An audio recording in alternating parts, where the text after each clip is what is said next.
Jeffrey Dahmer is one of the most infamous serial killers of modern times. His name is synonymous with mutilation, necrophilia, and cannibalism.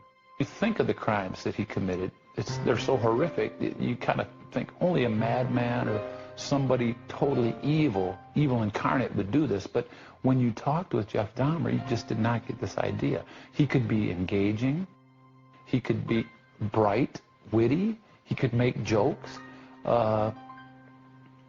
He was able to fool a lot of people.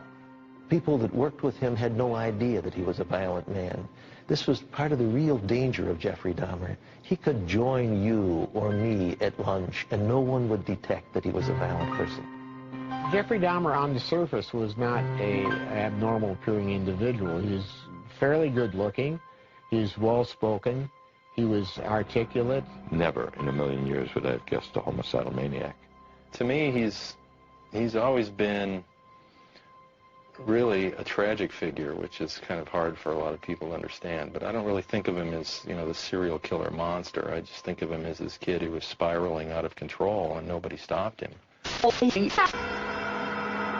How good was Jeff at manipulating you? Excellent. He was very good. Good liar? He fooled everyone. He fooled me. Yeah, very good. He fooled his probation officer, his attorney, the police, you know, who came. I mean, he had bodies in his next room when the police were standing in his outer room. There were so many people that he fooled. And he could lie and be cool as a cucumber. Yeah, he just looked very innocuous. He just looked like an average person who couldn't possibly do the things that he did. Dahmer began to construct fantasies of sex with dead or unconscious men. Dahmer told me that on one occasion he had seen in the newspaper an account of a young man who was killed on a motorcycle, and he fell in love with the individual just from the photograph. He actually went to the funeral home to view the corpse, but he became so aroused that he excused himself into the bathroom where he masturbated. If this whole thing is conjecture at this point. It might have been, along with other incidents in his lives, might have been one of the trigger points. I mean, you know, the old Freudian castration complex might come to bear here, and I guess psychoanalysts would really have a heyday with this, because, you know, he was concerned about losing his penis. He asked his mother if he had lost it, if it had been cut off. Now, which is something he later did to his, or at least some of his victims. That's true, yes. Was it the killing that excited you, or is it what happened after the killing? No, the killing was just a means to an end. That was the least satisfactory part. I didn't enjoy doing that.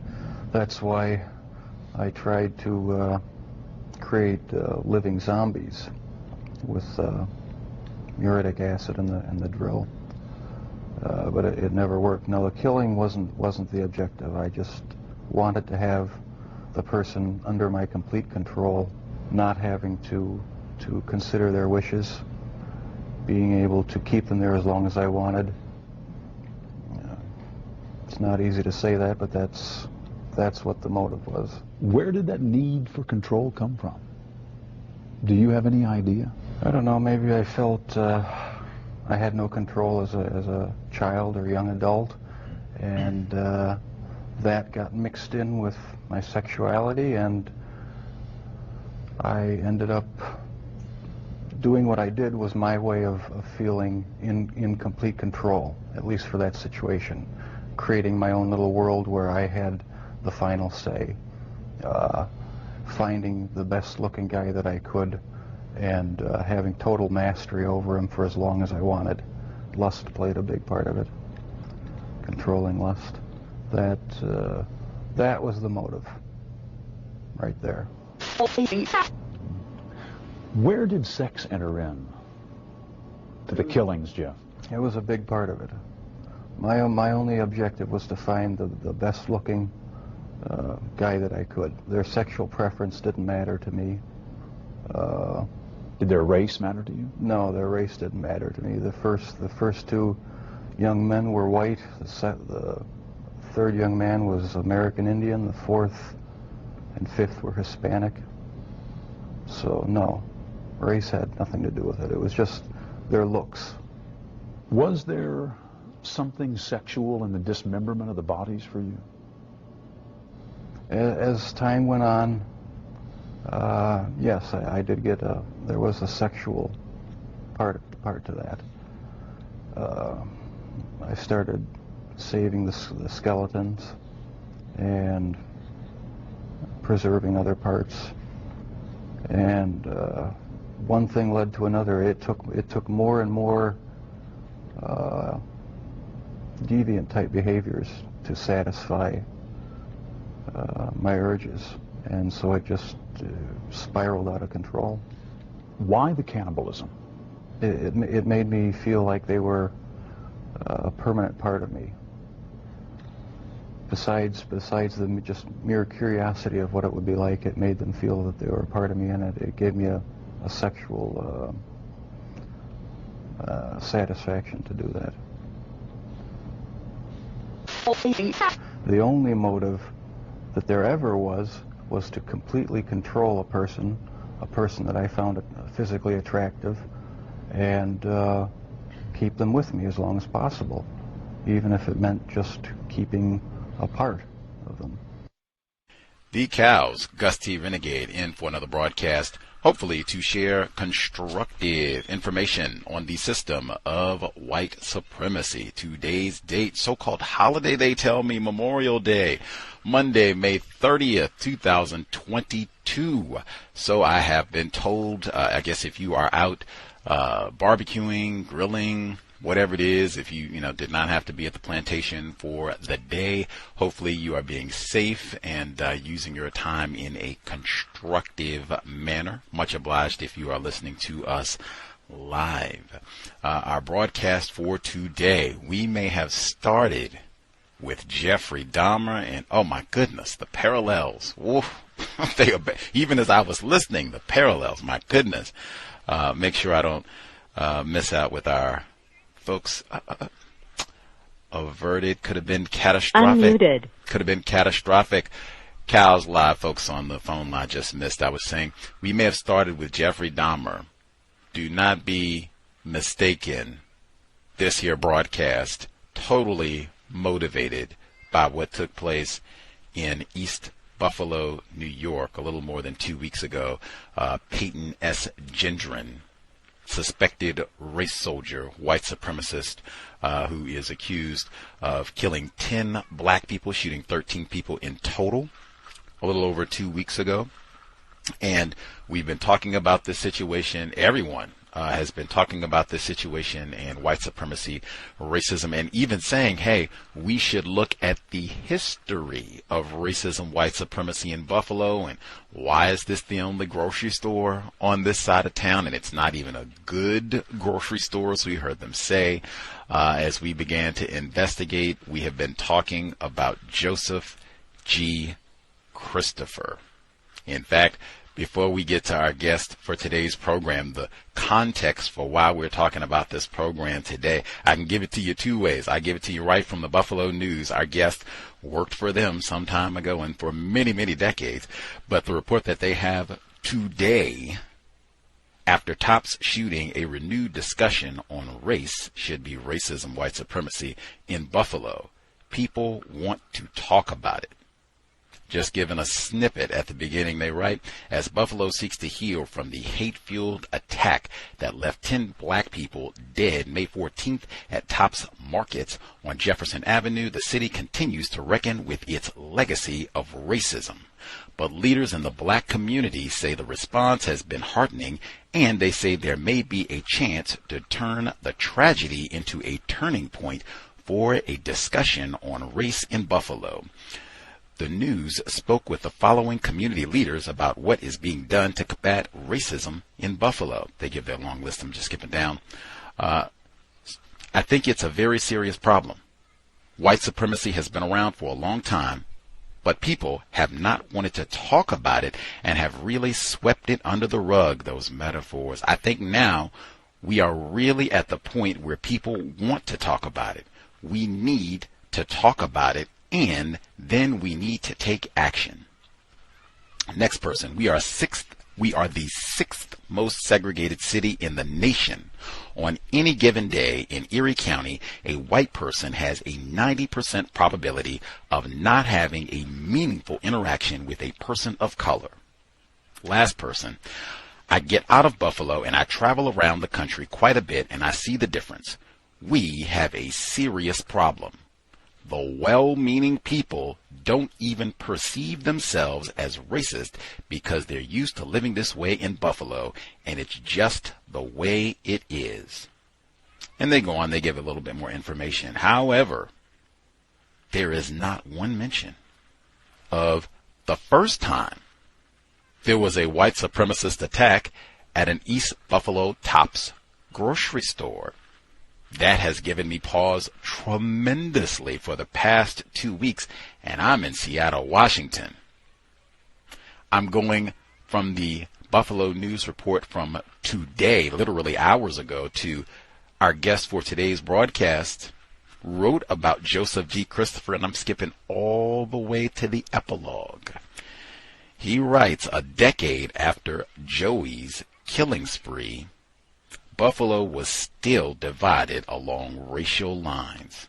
Henry Louis Taylor, Jr., the black director of the Center for Applied Public Affairs Studies at the University of Buffalo, told Anzalone for his September 16, 1990 look-back story that the .22 caliber horrors was not just an isolated incident.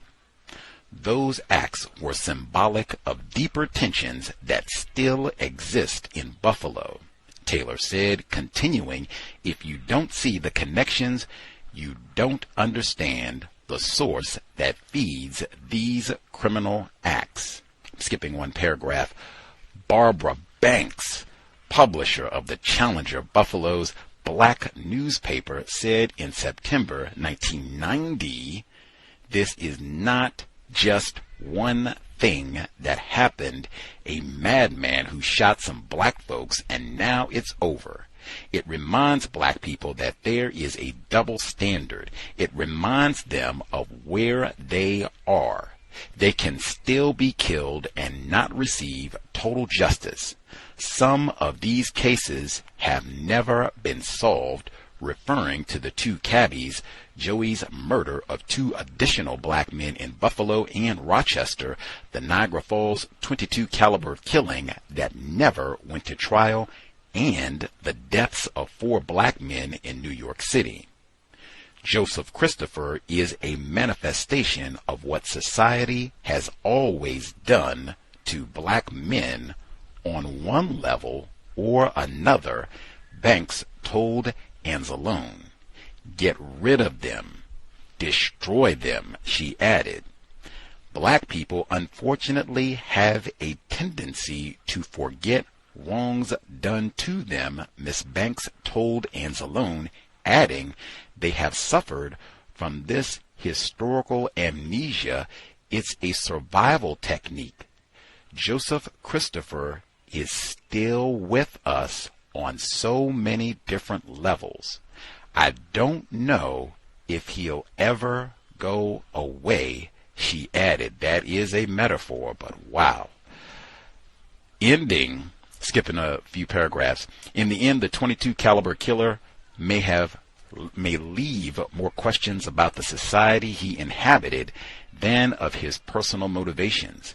In Frank E. Dobson Jr.'s historical fiction volume, Rendered Invisible, Stories of Blacks and Whites, Love and Death, Dobson portrayed a fictionalized account of Joey's killing spree.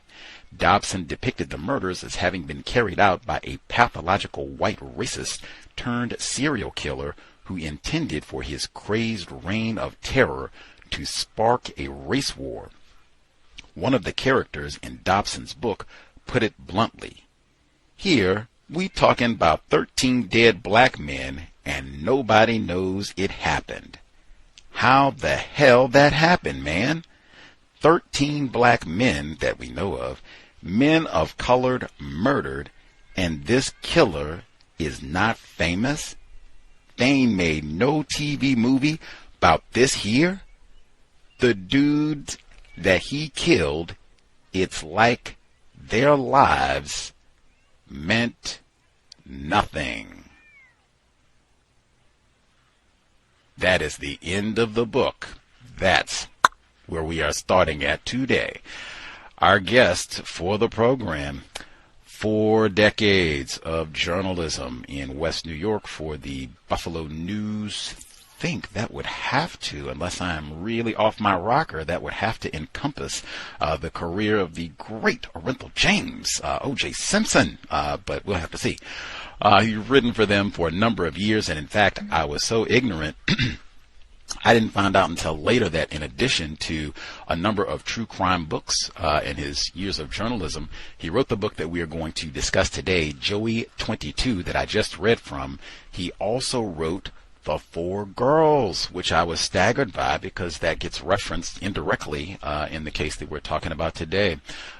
We are pleased to have him on the program to discuss these matters and how all of this relates to Payton S. Gendron's terrorist attack 2 weeks ago.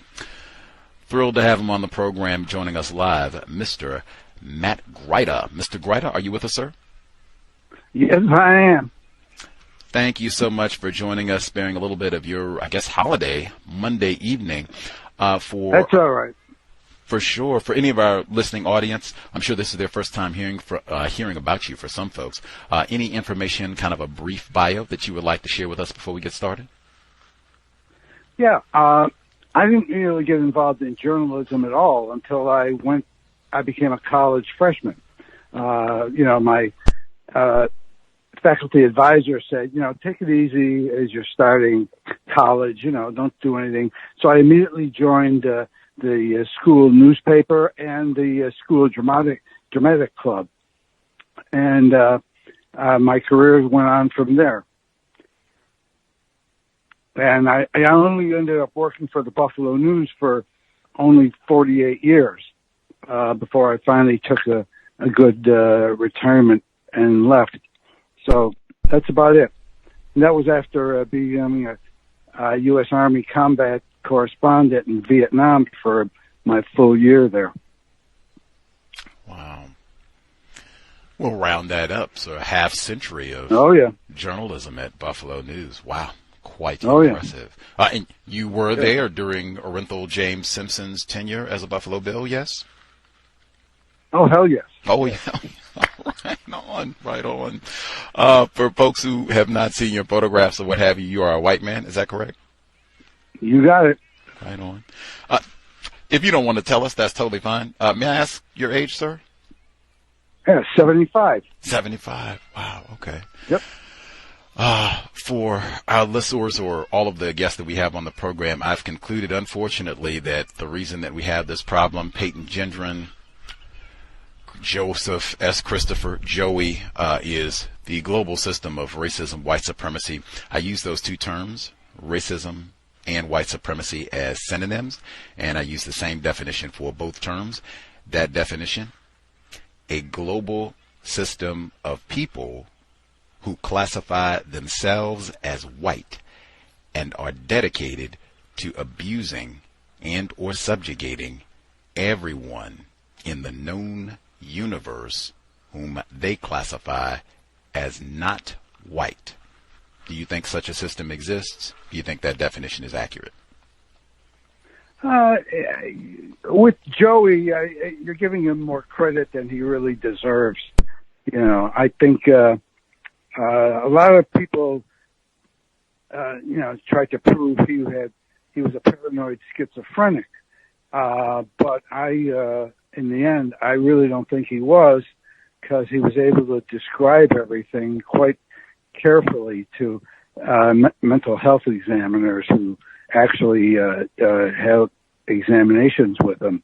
And in the end, in his last Buffalo trial, his last trial, Dr. Russell Barton, a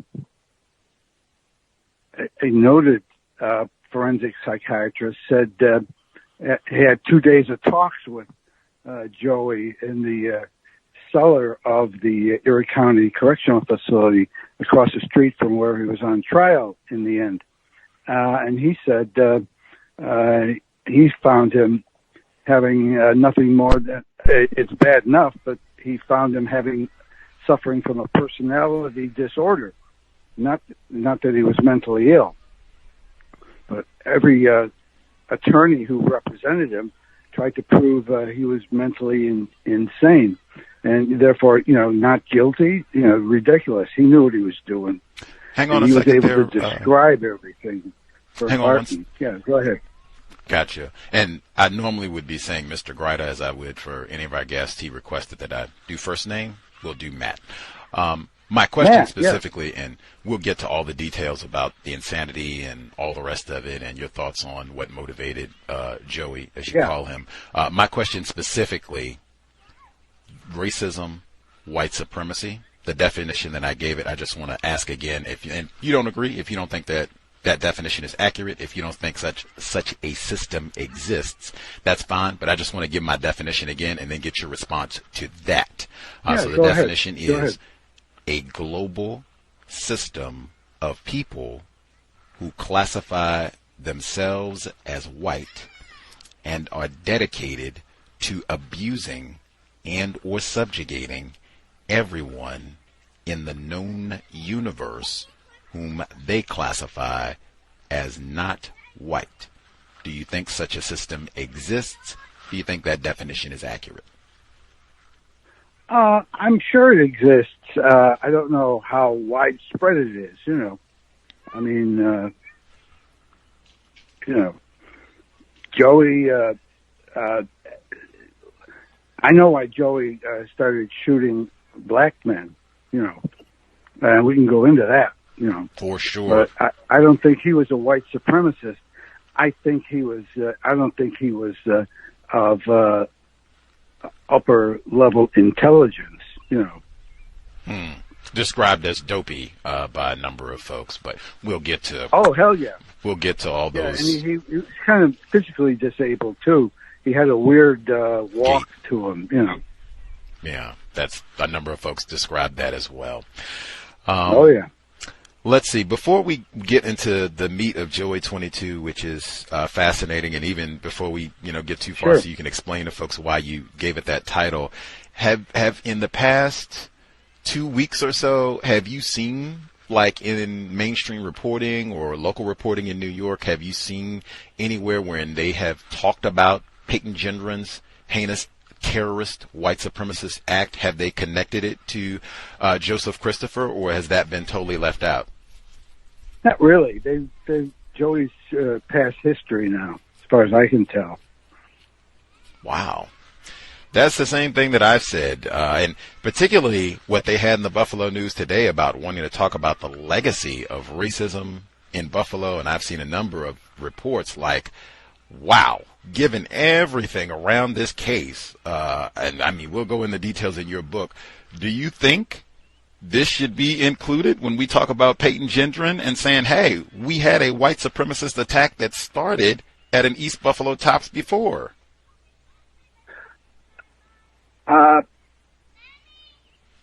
Sort of. Joey's in that venue. There's no way around it. I mean, he was targeting black men, not white men, not white women, not black women. Other minorities. He was going after black men, and I have a feeling why he started it. And I don't think he was. I agree with Dr. Michael Baden, the famed forensic examiner who helped get O.J. off, acquitted in his trials in Los Angeles, and Baden examined the two cabbies who Joey belatedly admitted he had killed and cut their hearts out deliberately, and then smashed them to pieces and threw them away. But Baden, and I tend to agree with him, felt Joey had sort of a homosexual affection for whites. But I think I agree with Leo Donovan, the famed homicide chief of the Buffalo Police Department, who was one of the major investigators in Joey's case, along with hundreds of other cases through his career. Well, before we get to some of the details, do you think that Payton Gendron was aware of Joseph Christopher? Because they've had so many reports about how he had studied Dylan Roof and the attacker in New Zealand and these other white supremacists who've attacked black people. I think Joey was. I don't think he even knew Joey Christopher or what he did. He was in New York. You don't think he could have found any of this information? You don't think he could have even read your book? I doubt it. Okay. Have you been? If he did, I hope he paid for it. right on. Yeah. And get those royalties. Yeah. Have you been besieged, like over the past 2 weeks or so, with people saying, "My goodness, this sort of thing has happened before," and come and let's get some historical context? Have you had a spike in book sales? No, not really. Wow. Did you think people might stumble upon all of this when this happened, or? I just wrote it because it was history. Because I was so involved in the case from when after he was brought back from Fort Benning, where he was in the stockade for a while after stabbing a black recruit in his barracks while they were both getting basic training. I guess before we get in, we'll get into all the details or as much as we can. Just for our listeners, you were very deliberate with the title of the book, Joey 22, and then throughout the book calling him Joey. Why did I Can you call tell him us why? Joey? Yeah. Well, 22 caliber, because he was first described as the 22 caliber killer. Why? Because he grew up with a father who was an outdoorsman and loved to hunt and fish and everything, and they had a lodge south of Buffalo, and his father, who died 4 years before he started the 22 caliber killing spree, had left him a bunch of weapons and firearms and hunting, very sharp hunting knives. But he died, and the death of his father really upset him, because he used to go with his father to the Bissonnet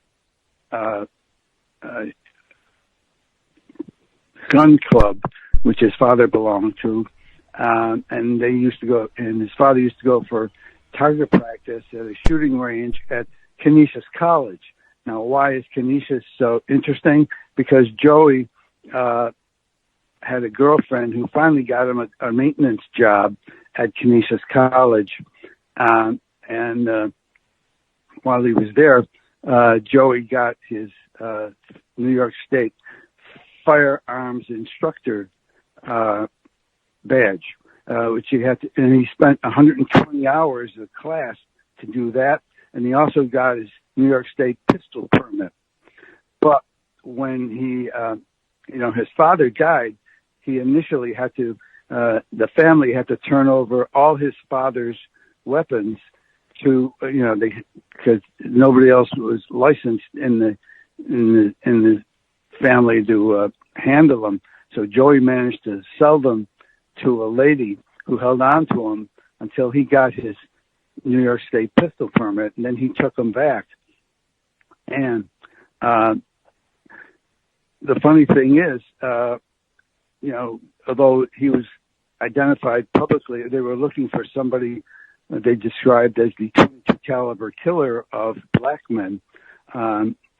Joey immediately destroyed that rifle And so they never found that rifle. Let's go back. And why did I call it Joey 22? Yes, because sir. of the 22 caliber killing case, and because Joseph Christopher hated to be called Joey, and I thought that was interesting. So that was further evidence of his personality disorder. Yeah. So go ahead. Yes, sir. Away. Yes, sir. Mr. Matt Gryta, a half century of journalism at the Buffalo News. Yeah. You also, at the very beginning of the text, you write to all the victims of Joseph G. Christopher, known and unknown, may they rest in peace, exactly. and to four horsemen of justice, Edward C. Cosgrove, Leo J. Donovan, Albert M. Rainey, thank you, and Raymond P. Sam Slade. Why did you title them the Four Horsemen of Justice? Because they were all directly involved in the prosecution and conviction of Joey.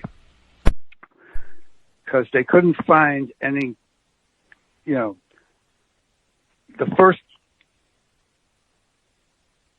when they started looking,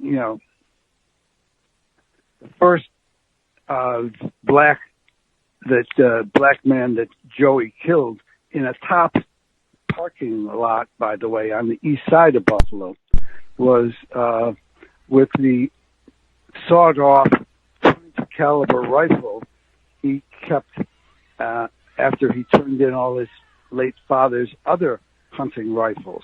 And why did he saw off the barrel? Because that way he could hide it as he was walking through the area looking for victims and anything else, And it turns out the first black man he killed in a 35-hour period in 1980 turned out to be a 14-year-old car thief who was shot to death as he sat in the Tops parking lot on the east side in the car he and a buddy had just stolen hours earlier. And then Joey sort of tumbled away, but a lady who was outside that supermarket actually saw him, and it was actually one of the top prosecution witnesses against him when he eventually went to trial in Buffalo. I just want to insert there just number one, Glenn Dunn, the first victim that we know of 14 years Joey. old. 14 is not a man, and that's the type of thing that I point out pretty consistently that happens frequently with black children, where they are not thought of as children. 14 is not a man. That is a child, 14 years old. But he was sitting in the driver's seat, so Joey just shot him. Yes, sir, but 14 is not a man. That's the main point. Okay. Secondly, I got you. With the rifle, you talked about learning firearms and hunting with his father and the Bisonet Club. You talked, or guess in the book, you talked about some of the problems that began not only with the death of his father and then having to give away his firearms, but at the Bisonet Club, not only did they start saying, hey, this Joey guy's got a bit of a temper, but he runs for president. Big temper. Yeah.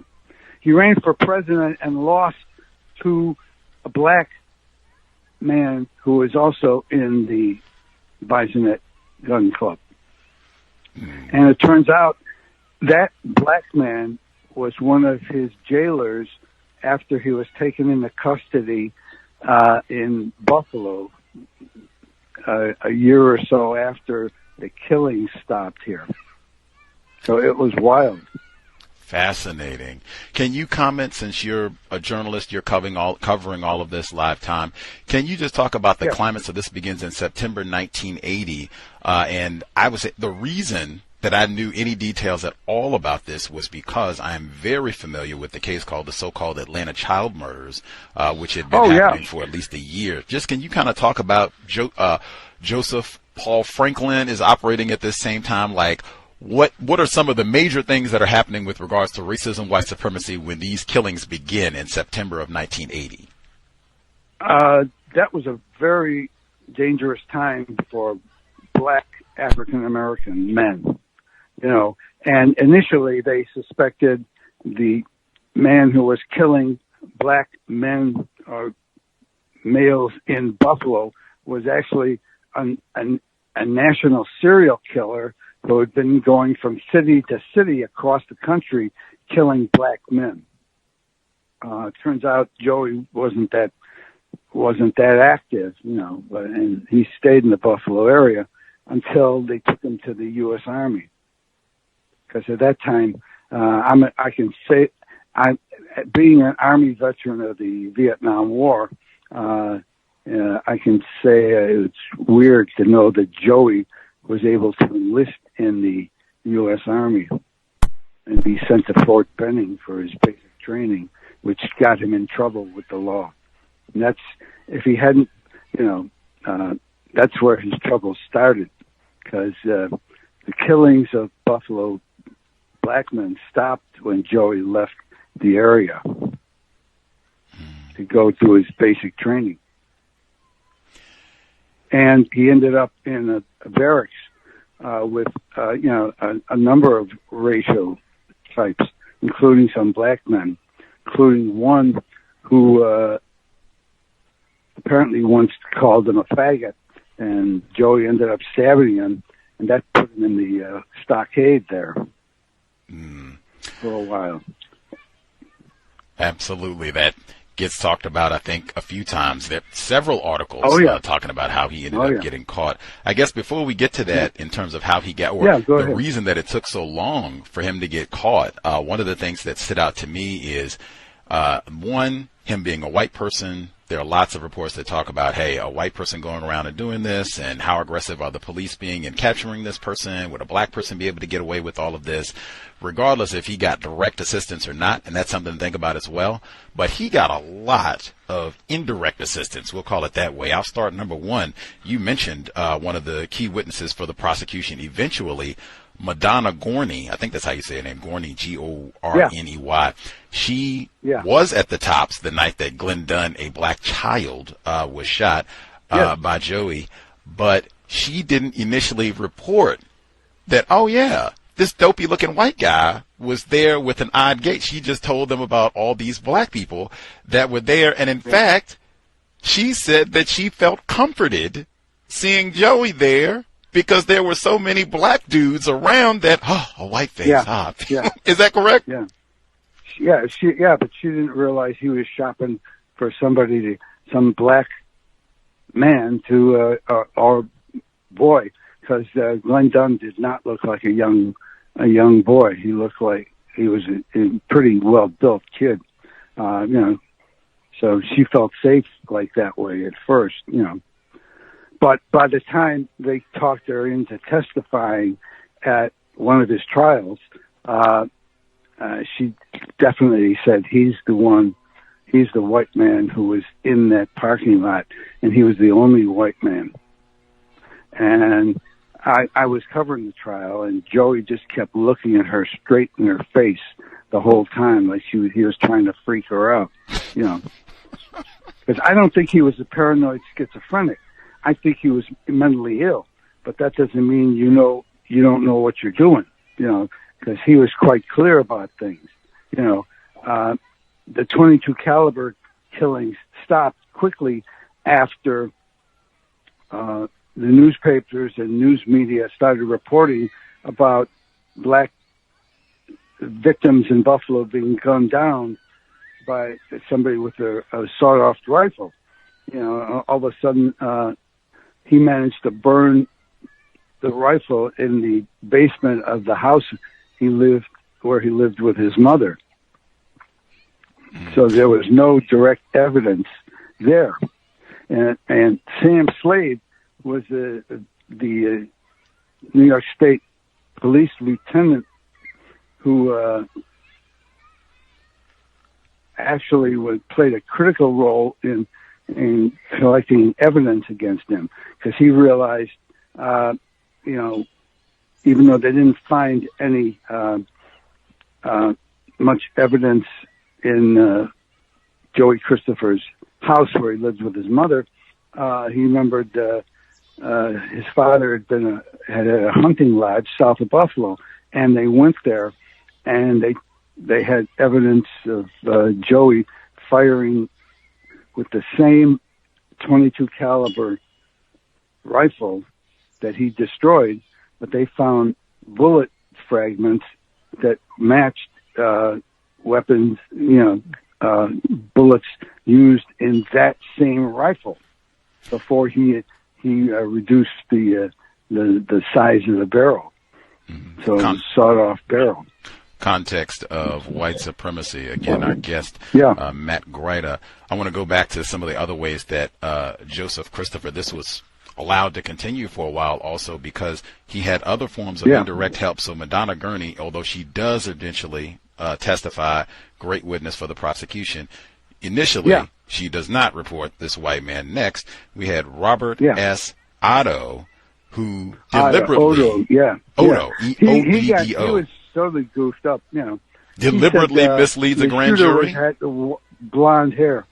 No, he told the cops, and he testified in court, and belatedly he said, well, the shooter may have had dark, dirty blonde hair, because Joey was brown haired, and he kept it short, very short when he was registering for the U.S. Army.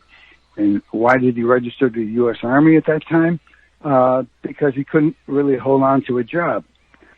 He had, for a time, been living with a woman, and she got him a job in the maintenance department at Canisius College, and he ended up working late night maintenance at Canisius College, where the shooting range his father had always used has been, and where he taught firearms for a while after he got his state license. But hang on right there. I want to go back to Odo. So that's he lied to the police, and he lied to the grand jury and made up some lame excuse that he was trying to get some of the reward money or whatever other motivations that he had. Is Mr. Odo, is he a white person? I'm not sure. I think he was mixed race. Mixed race? Yeah. I would love to see some photographs of this individual. So we got, this is another person. I don't have any photographs of him. That's trouble. Okay. Was Kevin Paulson, was that another witness? Do you remember that name? Kevin Paulson? Paulson. Not off the top of my head, no. Okay. I know it's been 40 years. I know he's talked about as another witness who did not initially reveal that he did see Joseph Christopher committing these acts, but he did not want to die. In fact, the police wrote in their reports that they felt he was deliberately deceiving them about the fact that the suspect was a white person. And it took them a long time to go back and keep talking to him to get him to finally give accurate information. Are you familiar? This is Kevin Paulson. Are you familiar with this person? Yeah, vaguely. Okay. Yeah. But he had criminal problems of his own, if I remember correctly. So. That I'm just pointing that in terms of when I say system of white supremacy racism at the beginning. You can say whatever you want about Joey and his mental problems, but even that, all of this indirect help that he's getting where people don't want to identify him and are lying to the police, which is a crime, they tell me, and all of this, which I don't think would have been the case if it had been someone classified as black, and I know many people said that of the time. Do you think if he had just kept quiet, if he goes to Georgia, not even if he still has the fight and all that, gets thrown in the stockade, if he's just doesn't say anything in the stockade, nobody hears him bragging about killing black people in Buffalo, do you think these crimes get solved? Probably not. Why? Because, if he hadn't, once he got put in the stockade at Fort Benning, he was there for a while, and he sort of cut his private part, like he was going to, cut off his penis, but he didn't totally do it. And that put him in the hospital on the base, in the psychiatric ward at the Fort Benning Hospital on campus. And he had been in the psychiatric ward for about a month when he finally started. He looked at one of his aides, one of his male aides, and told him, said outright, did you know I was a mass murderer in Buffalo? And that started the whole process of getting him indicted in Buffalo. And this was in the spring of 1981, when he was already in basic training at Fort Benning, And if he had kept his mouth shut, and if he really was mentally insane, he would never have said that. But if he had just been convicted of offense in the military, he would have been in the stockade for a couple of years and been given a dishonorable discharge and returned to Buffalo to do whatever he wanted to do, which was probably try to kill more black men. So, Context of White Supremacy. Absolutely disgraceful. Yeah. One point that I do think is important, this is kind of at the end of the book. I'm jumping ahead a little bit, but you and I think some other people did ask, do you have any evidence? Do you think Joey had any assistance in carrying out these crimes?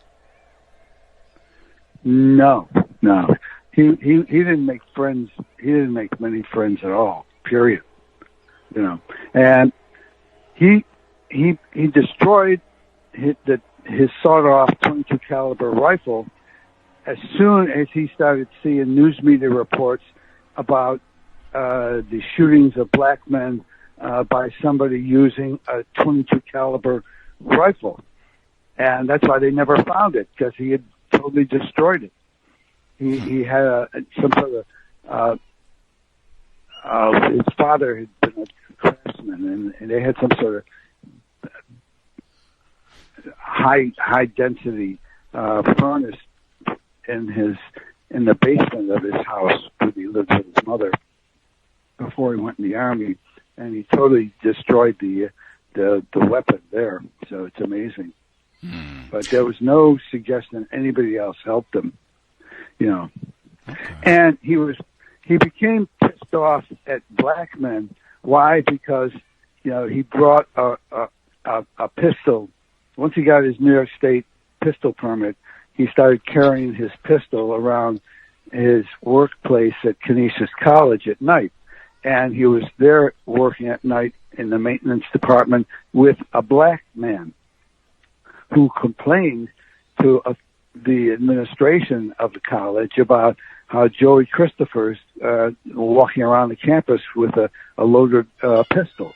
So Joey was confronted with that, ordered never to bring the pistol back to the campus, and he didn't, And then he lost one of his father's cherished hunting rifles, and he had to report that, and that meant they canceled his pistol permit for the state and made him turn over all his father's weapons. But he managed to keep the .22 caliber rifle whose barrel he sawed off and used in four murders of black African Americans in a 35-hour period in September 1980. Then he started using knives. Right. And just with the first set of murders, I want listeners to think about that as well. If we're talking about, is someone sane? Are they insane? And you have so much material about all these exams and what have you, that's a little bit later on. But if I'm watching the news, I'm committing these crimes, I'm deliberately killing black males, I start off, I've got my .22 caliber, and I go out and I commit these crimes, and I say, oh, they've done the ballistics and what have you. They say, oh, it's a .22. So now I start taking the shells, so got rid of it. So they don't have the casings, and I go ahead and destroy the gun so they can't fire that. Now switch it up and do knives so they can't track the gun. Now, does that sound like someone that is sane, or does that sound like someone that is insane? Like, listeners can just ponder that one. But with Glenn Dunn specifically, and this is going to the environment of the times, wow. Yeah. Can you tell what happened at the funeral for 14-year-old Glenn Dunn, black child, when he's going to be buried? I don't remember that. Let me read it, because that's one of the more memorable parts from the book. This is September of 2000. There we go. Yes, you'll read and then I'll get your response. So, as cruel evidence of the festering thread of racial hatred very much still alive at the time, the September 27, 1980 funeral of Glenn Dunn was marred by a terrible racist display. Two vehicles full of white males screamed out racist slurs as they drove past the standing room only crowd that had gathered outside St. Paul's Missionary Baptist Church on Kingsley Street during the late morning service. Horrified mourners told police some of these white males flew past the scene in a brown pickup truck, and the others followed in a blue compact car which bore a grotesque display of a mannequin's head mounted on the hood. The funeral had attracted about 500 people to pay their last respects to a boy many hadn't even known, but who had tragically ended up the first of the 4 black victims shot that week in Buffalo and Niagara Falls. Because the Kingsley Street Church was small, many had to stand outside for the service, which had started at about 10 a.m. A number of the mourners reported to police that those foul-mouthed white men had smeared themselves with red paint and had drawn facsimile bullet holes on their bare upper bodies to further their denigration of the funeral service. Distracted by their grief, the mourners failed to take down the license plate numbers of the 2 vehicles. Unfortunately, no one was ever arrested for that vicious prank, which brought only more tears to the eyes of many mourners at the service, way beyond Joey. Now that you remember, any additional thoughts? That explains the situation back then, you know. Payton Gendron. And after a while, in a sense, and after a while, you know, Joey's mother, who was a registered nurse and didn't have much money, she wanted to know, you know, once they started charging him and brought him back from Georgia, Fort Benning, you know, to stand, you know, she needed to get him a lawyer. So she went to she asked, who's the best criminal lawyer in the area? And one of them was John Condon Jr., who was a fabulous defense lawyer for all of his clients and had a big law firm. And she went to see him, and he said he was busy with other cases, but he gave her time to talk to Kenneth,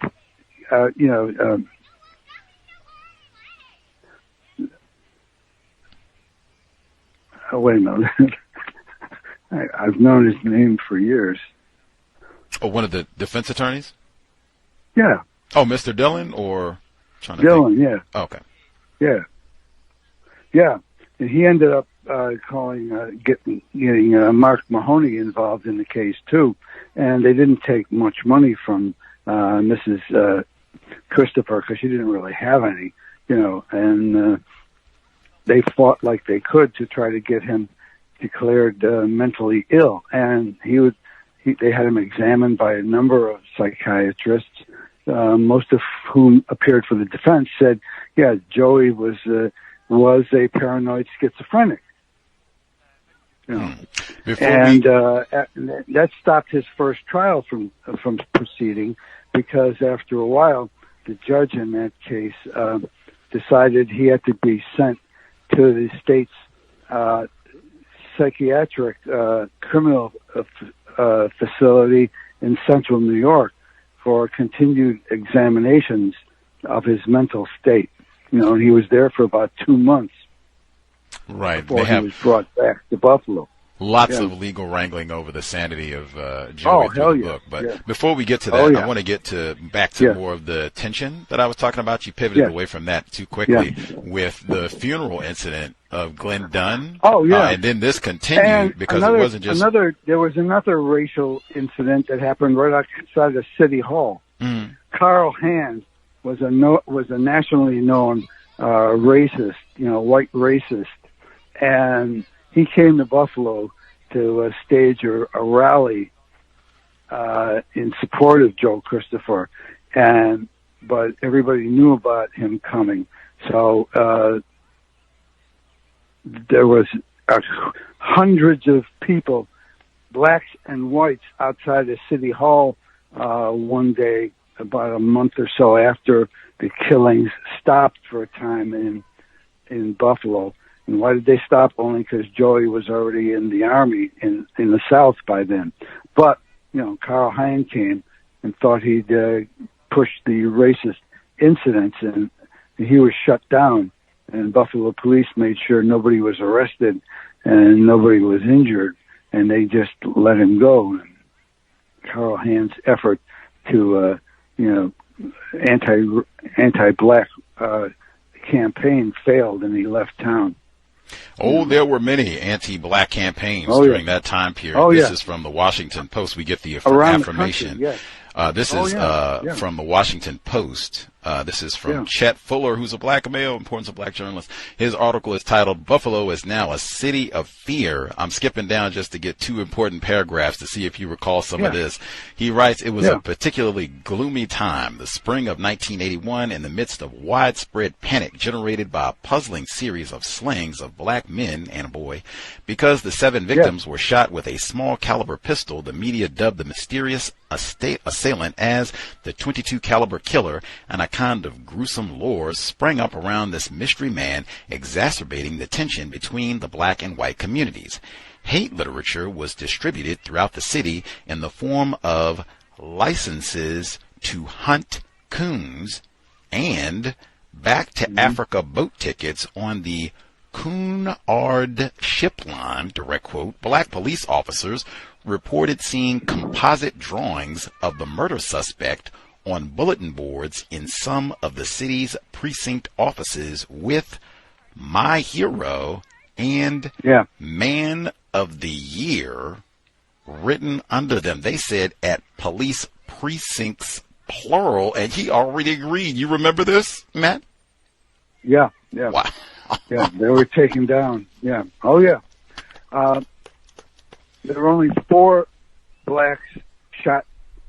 The rest of Joey claimed he killed at least 13 and up to 17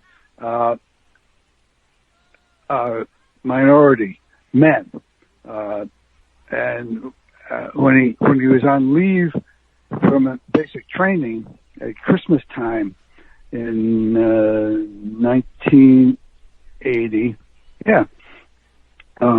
he stopped in New York City for a few days, and he ended up killing what turned out to be a dark-skinned Hispanic man who he fatally stabbed, assuming that was a black man, an African-American, but he wasn't. He was a dark-skinned Hispanic man, and he actually ended up stabbing but not killing an actual black African-American man in Manhattan before he got back on the bus and came to Buffalo to spend the Christmas holiday with his mother and on Weber Avenue, which was then on the fringes of what became known as Buffalo's East Side, which is a heavily African-American area. That's where the Tops is. And I want to give one more, both of the Tops, actually, Glenn Dunn and Glenn, the current Tops where Payton Gendron's terrorist attack took place. Oh, yeah. I want to give one more just to give what was happening at the time. Again, this is way beyond Joey. And I tried to research this one, and I failed thus far, so I definitely got to make sure I get this one in. You write one more. Ahead. Tensions in Buffalo's black community worsened when a bus driver taking 43 members of the United Voices Choir of St. John the Baptist Church, one of the city's major black institutions, was injured when a metal object thrown from the side of the New York State Thruway east of Rochester shattered the driver's window and cut him. The incident came only minutes after a car traveling with other choir members was nearly run off the road in the same area by an automobile carrying 3 Caucasian individuals giving the white power salute. The injured bus driver was treated at a hospital in Syracuse and was quickly released, but the Thruway incidents worsened morale in Buffalo's black community, coming as close as they did to the killing. You remember this one as well? Oh, yeah. And when Joey was ordered by a Buffalo judge to go to the state's psychiatric criminal facility in central New York for mental health examinations. Buffalo black men started, that really turned off the African American community in Buffalo, because that made it look like, well, maybe nobody will ever be criminally convicted of the killings, the black men. And, so finally they had to, they're a lot of intelligent black clergymen calmed people down enough on that. But even in black members of the Buffalo Common Council, which was the legislative body for the city at the time, were pissed off when Joey got sent for the psychiatric examinations, which ended up with him being found mentally capable of standing trial. So the, paranoid schizophrenia, which his defense experts kept talking about, really didn't hold water. As it should not have. No. I want to kind of go back down memory lane a little bit, but I'm really just using this to segue to Mr. Payton's theory, which I was so intrigued about, and I want to read what you wrote in the book and just get your thoughts to see if you think it's accurate and what the evidence suggests. Yeah. But this is, man, I want to see if I can just play it to see if it jogs your memory, if you can tell us what this is for listeners. Yeah. Woo, man, oh man, the cows, Context of White Supremacy. So this is just 30 seconds from a movie from this time period, which should be more than enough of a clue. Might amuse you, though. Being from New York, maybe you've never seen a club like this. It's a gun club. We shoot guns. It's a goddamn much hoopla from the gun control people. Half the nation's scared to even hold a gun. Like it was a snake and was going to bite you or something. Hell, a gun is just a tool. Like a hammer or an axe. Wasn't long ago, you used to put food on the table. Keep foxes out of the chicken coop. Rustlers off the range. Bandits out of the bank. Paul, how long since you held a pistol in your hand? A long time.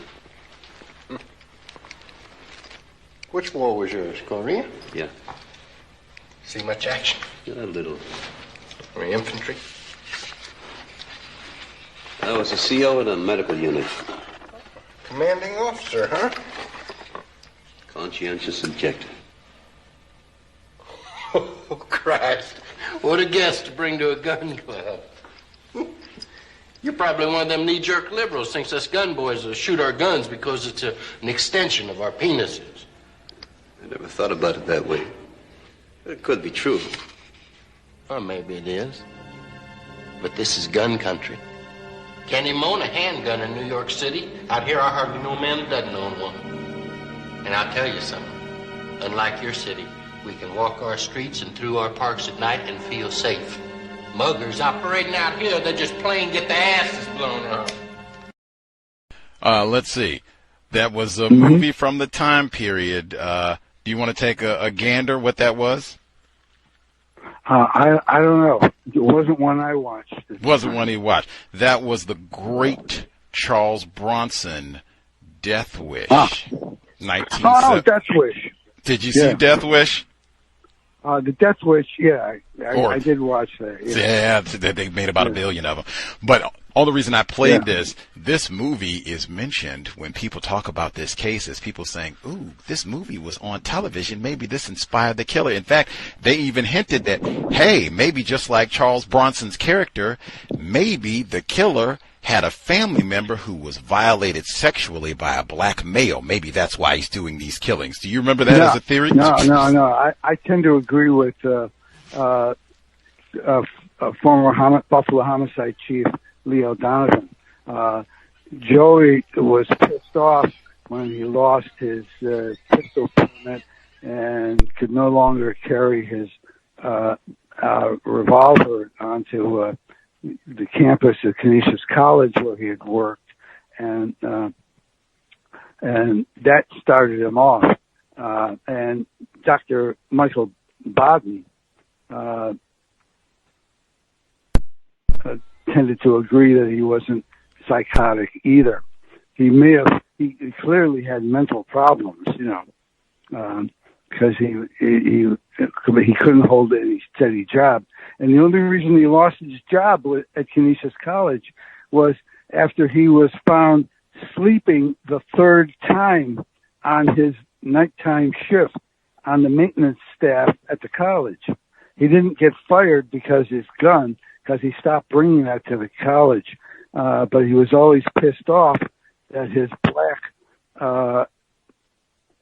co-worker on the maintenance night crew had turned him in to the college administration for carrying that gun on campus, which was not allowed. And that set him off. That was the first reason he went after black men. And he didn't do that because he was psychotic. He deliberately wanted to punish them. And then he lost when he ran for the presidency of the Bissonnette Gun Club. When he lost it to a black man. That really pissed him off. I want listeners to make sure that they don't minimize, and especially since we talk about racism in the workplace all the time. Number one, there's two, and I guess this is a twofer because he blames the black male for him losing his guns, which is not true. Yes. He lost his weapon, and that's why he lost his gun permit. And then he blames the black guy for losing his job when that's not true either. Him sleeping not once, not twice, three times. Come on. Who out there? By that time, that's why he joined the Army.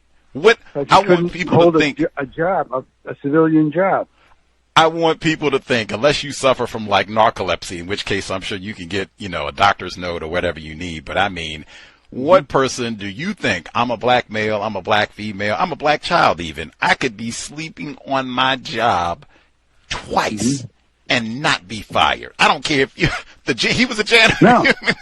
They gave him 3 times. Come on. And the gun, and this is after you've got a gun on campus? That alone should, come on. Yeah. Anywho, Mr. Payton's whole, my goodness, Mr. Payton's whole theory, I'd never heard of his book, even though we talked about Mr. Payton regularly when we went through Winthal James, but his book, Unnatural Death, you reference it in the book, in his theory. He was interviewed by the Buffalo News. I just want to give listeners a little flavor of what he writes and then get your response, because you've already said, not so much.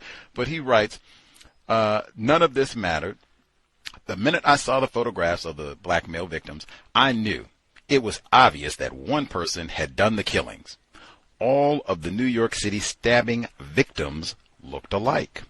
They were young, brown-skinned men with thin mustaches, and they could have been brothers to the .22 caliber victims in Buffalo.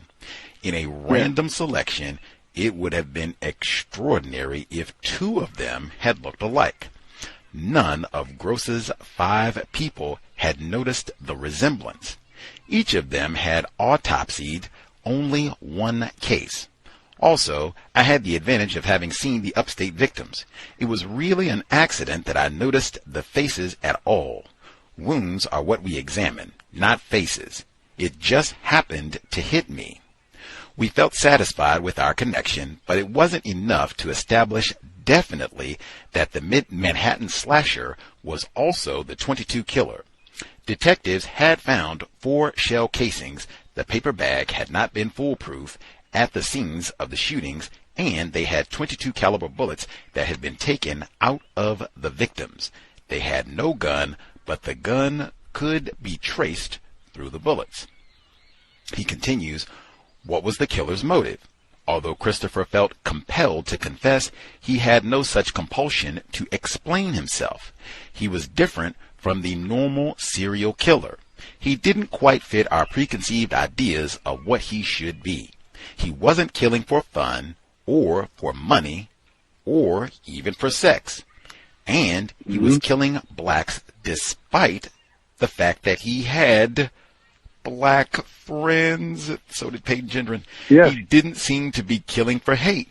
He could be one of the hallucinating psychotics, like Son of Sam, the select few who hear God or the devil telling them to kill. He could also be a sexual sadist, a killer for whom the real purpose is a show of physical superiority and aggression. Studies show such people to be outwardly friendly. They have no criminal record before they start their career in murder.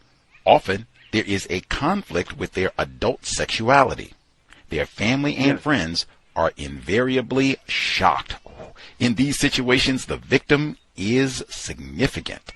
The victim represents something. The Army has a theory, a riff on guilt and shame and a sexual conflict that could not be resolved. The Army thinks Christopher is gay. He was friendly with black soldiers, but his relationships had another dimension. He performed fellatio on them in the stockade in return for extra food. He also made a pass at the captain of the stockade. The Army thought he was physically attracted to a particular type, thin with a mustache. But he knew the men were off limits, so he tried to destroy the thing that was tempting him. By killing them, he proved he was macho like his father. Joining the Army was part of the need to be macho too, to meet his father's expectations. The prison psychiatrist who observed him briefly thought the truth about Christopher might be simple racism. He had trouble getting along with some of the blacks in prison, but the psychiatrist does not have much information. No effort is made to study the minds of prisoners to learn what made them killers and to try to prevent it in the future. Payton Gendron, what do you make of this? Some sort of attraction to black males, and he's got to destroy that which tempts him? With Joey, that was the situation, you know. And he was also trying to punish them for losing his father's arms, firearms, and things like that, and the fact that he had to prove his macho-ness. And Dr. Michael Baden said he also seemed to exhibit some homosexual leanings towards black men. So that played a part in it too. Apparently that may have provided, he may have tried to kill the men he was falling in love with, because there were some rumors that in the barracks he would get an erection when he was in the shower with black recruits, after a day on the basic training, because at one point he stabbed a guy who apparently called him a faggot in the barracks, and that's what put him in the stockade to begin with. And oh, I'm sorry. Go ahead. Yeah, go ahead. No, I was going to say he reported. I mean, it's so many. He reported that one of the things that he didn't like about the Army was that the black guys there. In fact, let me read a little bit from him. He reported that he didn't like the fact that the guys there challenged his manhood. He said he didn't like them questioning the fact that he was a man. You just said that they called him a faggot. And I think one of the other black privates even said that he had been teasing him about wetting the bed. Yeah, that pissed him off too. Yeah. Oh yeah. There was so much material, it just piled up. Michael Freeman, who was the chaplain down who was visiting him at the stockade, he goes in and they're supposed to have protected, this is, I guess it's chaplain, I don't know what it is, chaplain inmate privilege or what have you, where you're not supposed to share anything that they tell you. But this is one special case because he said, well, hey, he's reporting that he's having mental health issues. So if you talk to me, then I can go tell somebody what your issue is and you can get help. So oh my God, he reports all of this. hey, I don't like it when they're calling me a faggot. I don't like these black guys being here and being cocky and trying to say that I'm not a man, like he's telling all of these people. I mean, he's saying all of this directly, and then he's attacking black. That's how he ends up in the stockade, stabbing a black guy that he thought called him a faggot. Yeah, exactly. And in the stockade, he apparently cut his penis, but they put him in the psychiatric ward at the Fort Benning Hospital, and he was sort of unconscious for about 4 weeks before he came up with the comment to one of his guards saying, do you know I was a mass murderer in Buffalo? And that started the whole process. But Dr.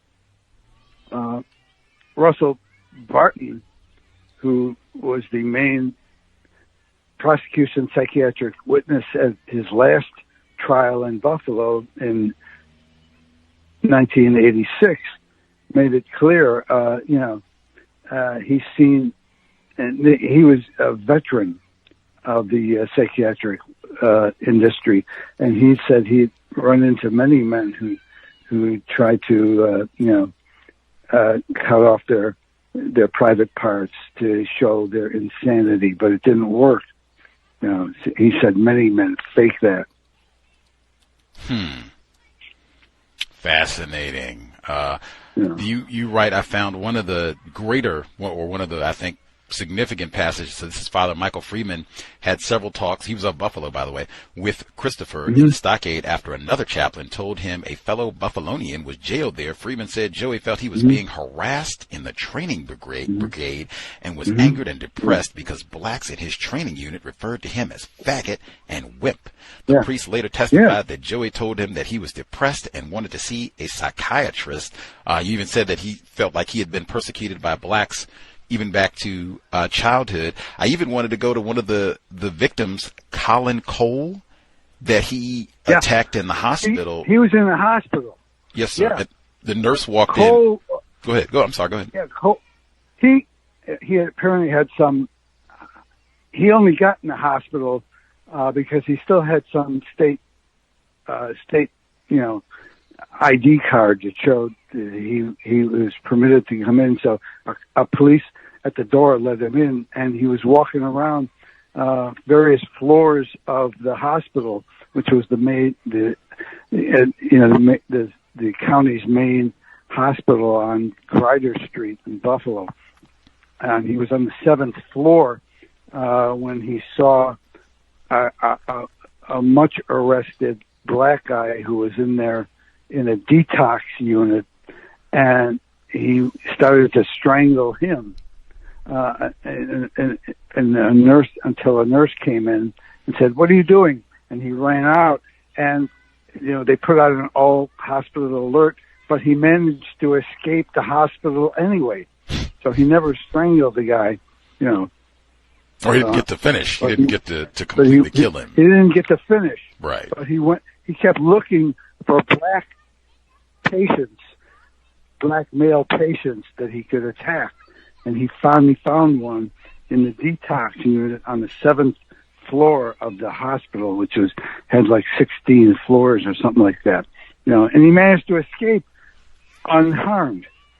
And, a few days later, he was in the Army. I wanted to on his way to Fort Benning. I wanted to just give listeners a little bit more detail on the Colin Cole incident, since he did survive all of this and had important testimony too.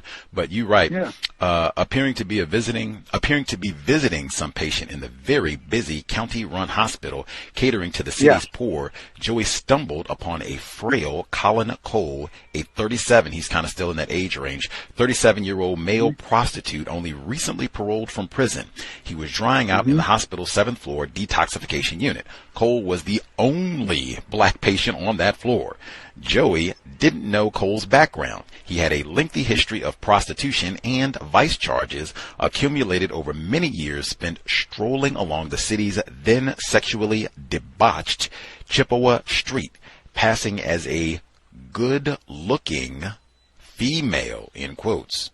Cole was now in the detoxification unit receiving treatment for a barbiturate overdose. He had been paroled from the infamous Attica Correctional Facility east of Buffalo after serving almost 2 years on a grand larceny conviction from a May 1, 1977, $50 mugging of an 86-year-old man who had been walking to an East Side Senior Citizen Center for a hot lunch.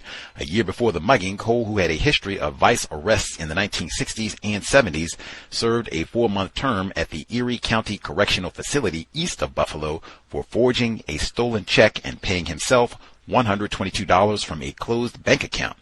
To Joey, who was still energized by his macabre attack on the 2 cabbies, extracted the hearts, Cole was just an ailing black man unlikely to give him any trouble. Knowing there was usually a flurry of movement as well as a supply of unattended patients during mid-afternoon shift change, Joey chose to enter the hospital at about 3 p.m. The attacker began prowling the halls until he got to the 7th floor. Joey closed the door to the 2-patient room, 752, where Cole lied alone in the bed closest to the window. Right as Joey began strangling the ailing and uncombative Cole, a nurse walked by. That nurse later told police that she had remembered leaving the door to Cole's room open. She found it curious to see it closed. Following her intuition, Gavin DeBecker, the gift of fear, she entered the room. Startled, Joey quickly yelled out, "He's fallen and hurt himself." Now again, is this the same person or insane? He quickly yelled out, "He's fallen and hurt himself," and scuttled out of the way. The nurse, who had apparently not seen Joey nearly choke Cole to death, came to the aid of the fallen patient. Joey quickly left the room, caught a nearby elevator, and quickly fled the television-monitored hospital without discovery or apprehension.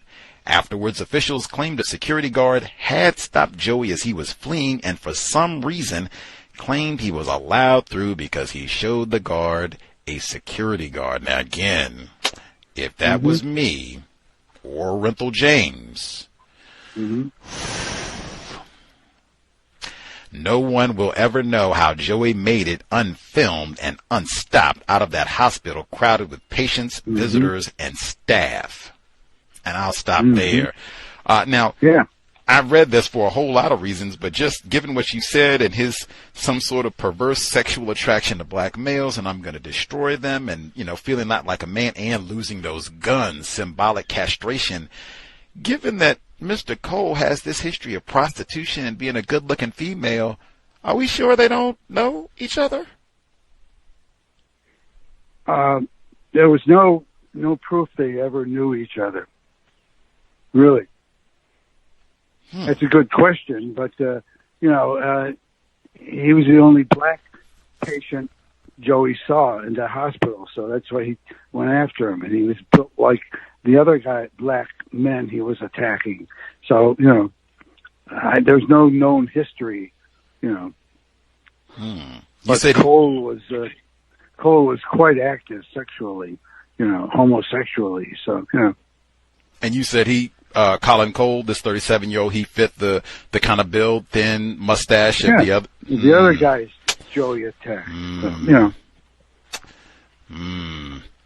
I don't know. And there was a security guard who could have stopped him from leaving the hospital and said, "Wait a minute, you can't go out because what are you doing in here in the first place?" And that could have led to his arrest. And then he went. Then he was in the army, and he disappeared for a while. So he ended up, bragging in the Fort Benning Hospital psychiatric ward. Before I nab some of the folks, if they have questions, the number is 720-716-7300, the code 564-943 #. Press star 61 if you would like to participate. I theorize that one of the reasons that this case has just been totally ignored, even though I think it should be mentioned right with Payton Gendron. Again, it should be reported this has happened again at an East Buffalo Tops grocery store. But I agree. I agree with you totally. I don't make any profit off this. Oh, I'm sure of that. I'm pretty sure. No, really. I don't write these. I wrote these because these are, these cases that I written about are cases I handled through the years. So, and Joey was one of them. So, and I call him Joey because he hated to be called Joey. I messed up. One of the books, I didn't see it until late today. I saw that one of the other true crime books you wrote, The Four Girls. Could you tell us real quick just about Gail Trait? Oh, yeah.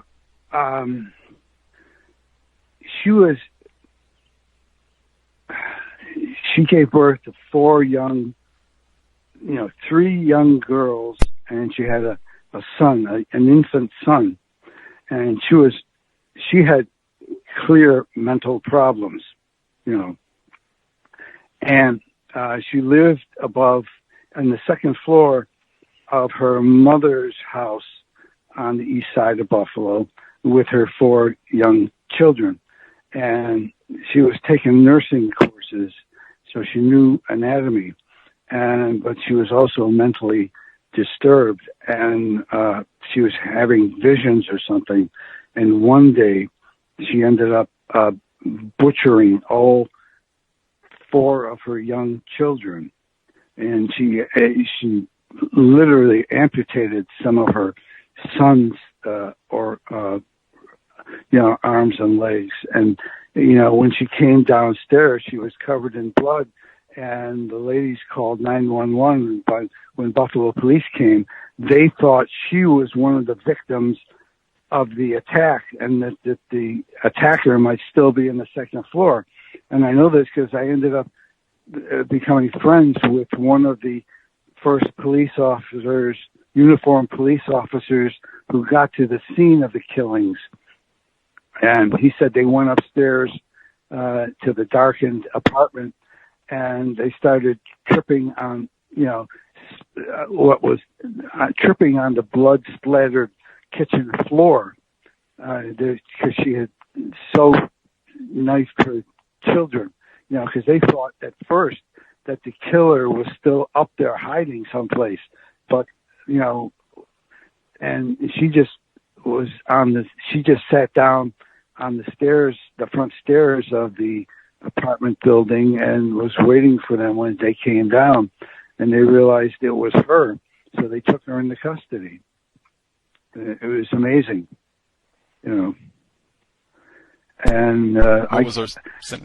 I actually covered when she was finally arraigned in the indictment on the murders of her four children, and she was so mentally unbalanced that as the judge paused during her arraignment, and he turned to his court clerk to check on what was coming up otherwise that day, I was, in the courtroom about 10 feet away from her in the spectator area, and she turned around and said quite firmly, "Where are my children?"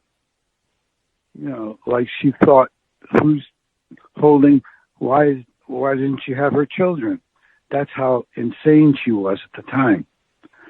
And I ended up as the only defense witness at her jury trial several years later, and I testified about hearing her say that during her murder arraignments, and she was convicted by the judge and the jury, and the judge imposed the maximum 25-year prison term on her for the 25 years. Yeah, 25 years. And the only reason she got a second trial was because the Buffalo Legal Aid Bureau attorneys, about 10 years after she was in prison already, finally put up her appeal because they were so overworked with other cases.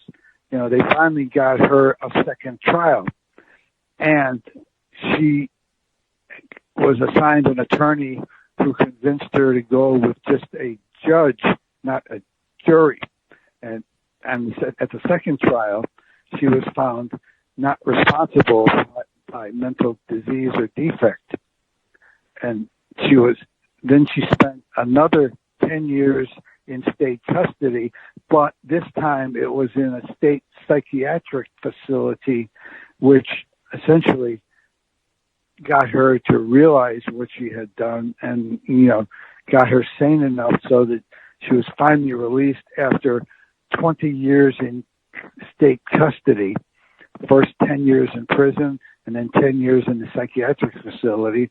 And she finally left town and went back down to Georgia, where she had relatives and where she originally came from. So, so I wrote the story as her 4 children were the 4 angels. That's what I called the book. What was the composition of the jury for the first trial where she was convicted? There might have been 1 or 2 black people on the jury, but it was mostly a white jury. And she was she was insane. I have no question about that, because when I heard her ask for her children while she was being arraigned for their murders, I realized this woman, is not going anyplace. And, she was very sad. Tell me about it. System of white supremacy, and hey, Gail Trait is mentioned directly. She suffered because of that, yeah. Absolutely, exactly. And she's mentioned directly. I think a number of the black members in Buffalo at that time said, now, are you serious? You're going to convict Gail Trait? And then Joseph Christopher comes along and says, whoa. He's insane. Wait a minute. Like, are you serious? Yeah, well, his lawyers kept pushing to get him declared insane, criminally insane. But every time they'd have him examined, he was found criminally competent for trial, which meant he could understand what he did and where it was wrong. He may have had he clearly had mental problems, but they weren't enough that he couldn't tell reality. Come on. And when Dr. Russell Barton examined him before his last Buffalo trial in 1986, Joey clearly described the killings of at least 7 Buffalo men, and he admitted knocking the 2 black cab drivers out and cutting their hearts out and just throwing them into some field someplace, and they were never recovered. And no one charged Russell in those Barton cases. said, no, he was never charged with them, but he was sentenced to essentially a life term for the killing of a dark-skinned Hispanic and the stabbing of a black man in New York City, and for the 3, and he was convicted at his second trial for the .22 caliber killings of the 3 of his 4 victims. He was convicted by a jury of first-degree manslaughter for each of them. And the combined sentences put him away for at least 33 1/3 years to life.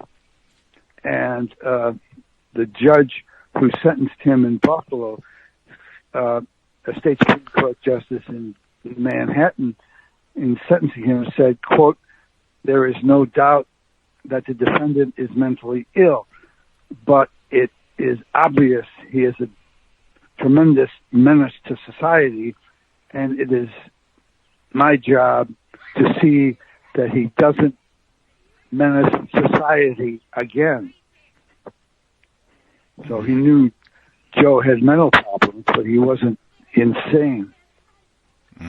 Totally insane. He knew what he was doing, in other words. Absolutely, no doubt about it. I wanted to just make sure that I get some of the information on the 2 victims where he's carving the hearts out of these victims. And this is after he's been reading news reports and, oh, wait a minute, they got the gun. So we think destroys the gun. And now he switched up his modus operandi. But time is right and exact. This was on NPR, like literally hours ago as I was prepping to have our guest Matt Gryta with us on the program this evening. This was on NPR, World Dracula Day. Good morning, I'm Rachel Martin. May 26th was World Dracula Day, and people in Whitby, England came out in force. More than 1,300 would-be vampires assembled to set a new Guinness record. For it to count, you had to be dressed in all black, including cape and vampire teeth. They edged out the previous record by 300 souls. A Facebook post after the event summed up everything well, saying, quote, "You all looked fantastic." It's Morning Edition. World Vampire Day. So this is back to Joey 22. Matt Gryta, he writes, Dr. Barton asked Joey why he chose a black cab driver as a victim. I thought I was on an army mission. I thought he was the devil. It was wrong with me. Joey responded in his own disjointed and grammatically incorrect parlance. When Barton told Joey that stakes were often driven through the hearts of vampires to kill them, Joey seemed to agree. I thought that's how to kill the devil. Asked what he did with the victim's heart, Joey calmly said, I threw it in a field right next door to the scene of the attack. Though he was not any more precise with the psychiatrist about the site of the second cabbie attack, Joey told him he had used a hammer and put 2 holes in his head. After the hammer blows, Shorty Jones fell to the ground. Joey said he cut through the ribs, reached in, and grabbed the heart. He impaled the severed organ with one of the 3 wooden stakes he had made specifically for the attacks. Pressed by Barton on the reason for the second cabbie killing, Joey repeated, I thought I was on a mission. He said he walked home about 3 or 4 miles after abandoning the cab, all while feeling terrified that I was going to be attacked by black people for what he had just done. But he immediately denied harboring ill feelings toward blacks. I'll pause there. Yeah, he knew what he was doing, and, when he was sent by court order to the state psychiatric criminal facility, inmates there, they weren't being held on criminal charges, but they were telling him, you want to say you're insane? Say you hear voices coming out of your television telling you to kill people. So because he never, after a while, he was telling, months and months after he was finally indicted and facing trial, he finally started talking about how voices would speak to him from his television in his home, telling him to kill people. But I think he was trying to get his insanity situation set that way, but it didn't work. It backfired totally on him.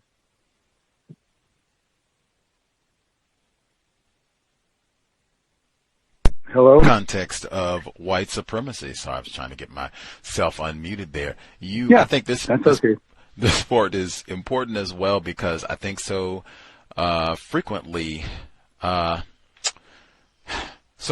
black people are portrayed as being cowardly and never fight back, like these sort of things happen and they just, are chumps and just sit around and take it. And I've said frequently that is not the case, that sometimes when black people do fight back against white supremacy, racism, it's just deliberately, in fact, I can give you 2. One, you quote a report from Newsweek, October 1980, Fears of Black America, where they put everything in context with the Atlanta child murders in this case and some of the killings with Joseph Paul Franklin at the time, even though he hadn't been identified. I was at the University of Washington Library, and I was trying to get that. I had it. they have the bound volume. So this is hard copy. I go get the bound copy for September and October. I go to that issue. It's, I believe, October 27, 1980. I go to that issue to get this specific article. Someone has ripped it out of the magazine. Now they got tons of articles in there about the Klan arming and all kinds of other things that deal with racism. But this article, literally, you can see where it's been torn out of the bound library volume of Newsweek. That's one. And that sort of thing is common. We've heard James Lowen and others talk about going to research episodes of white supremacy, and somehow sometimes they say they'll go and it'll be like the whole microfilm will be gone. Whole hard gone. You can't even figure out, like, what happened? What? Who knows? Mysteries of the world. The second one is, but one of the reasons that I think that this event is not talked about is because black people were not cowards and chumps. When these events started being reported, black people in Buffalo did not say, "Oh, we got to turn the other cheek. Oh, we got to pray." No. Go take it away. Yes, sir. Take it away. Yeah, they started, in cabs, driving in cars together. More than one. Sometimes there were reports that some black men would be driving their car, and one of their friends would be hiding in the back seat, the back passenger seat, where he couldn't be seen if somebody had tried to attack his friend, but and some of them were walking the streets together, to protect each other. That's how it was dangerous at the time, until Joey went to the army barracks in the South, But that's the racial attitude you had at the time in Buffalo, and it still exists to some extent, But, then you got this kid, this 18-year-old kid who comes all the way from central New York to shoot blacks in Buffalo. That's, so evil exists. That's all I can say. You don't think Mr. Payton Gendron, you don't think he knew about Joey at all? I'm not so sure he did, unless he stumbled on it on the internet. Apparently, he was quite active with social networking, but mostly racial things. So there's no way to tell. Maybe they'll come out, as he's put on trial.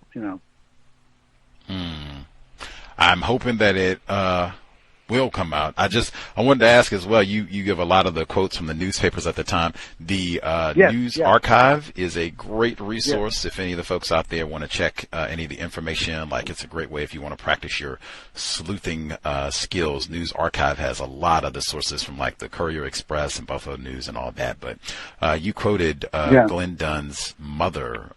She was kind of talking about the impact that this had on her, and she says, she told the Courier Express reporter that her bitterness over what she considered to have been the slow speed of the murder investigation was finally diminishing with the arrest and indictment of Joey.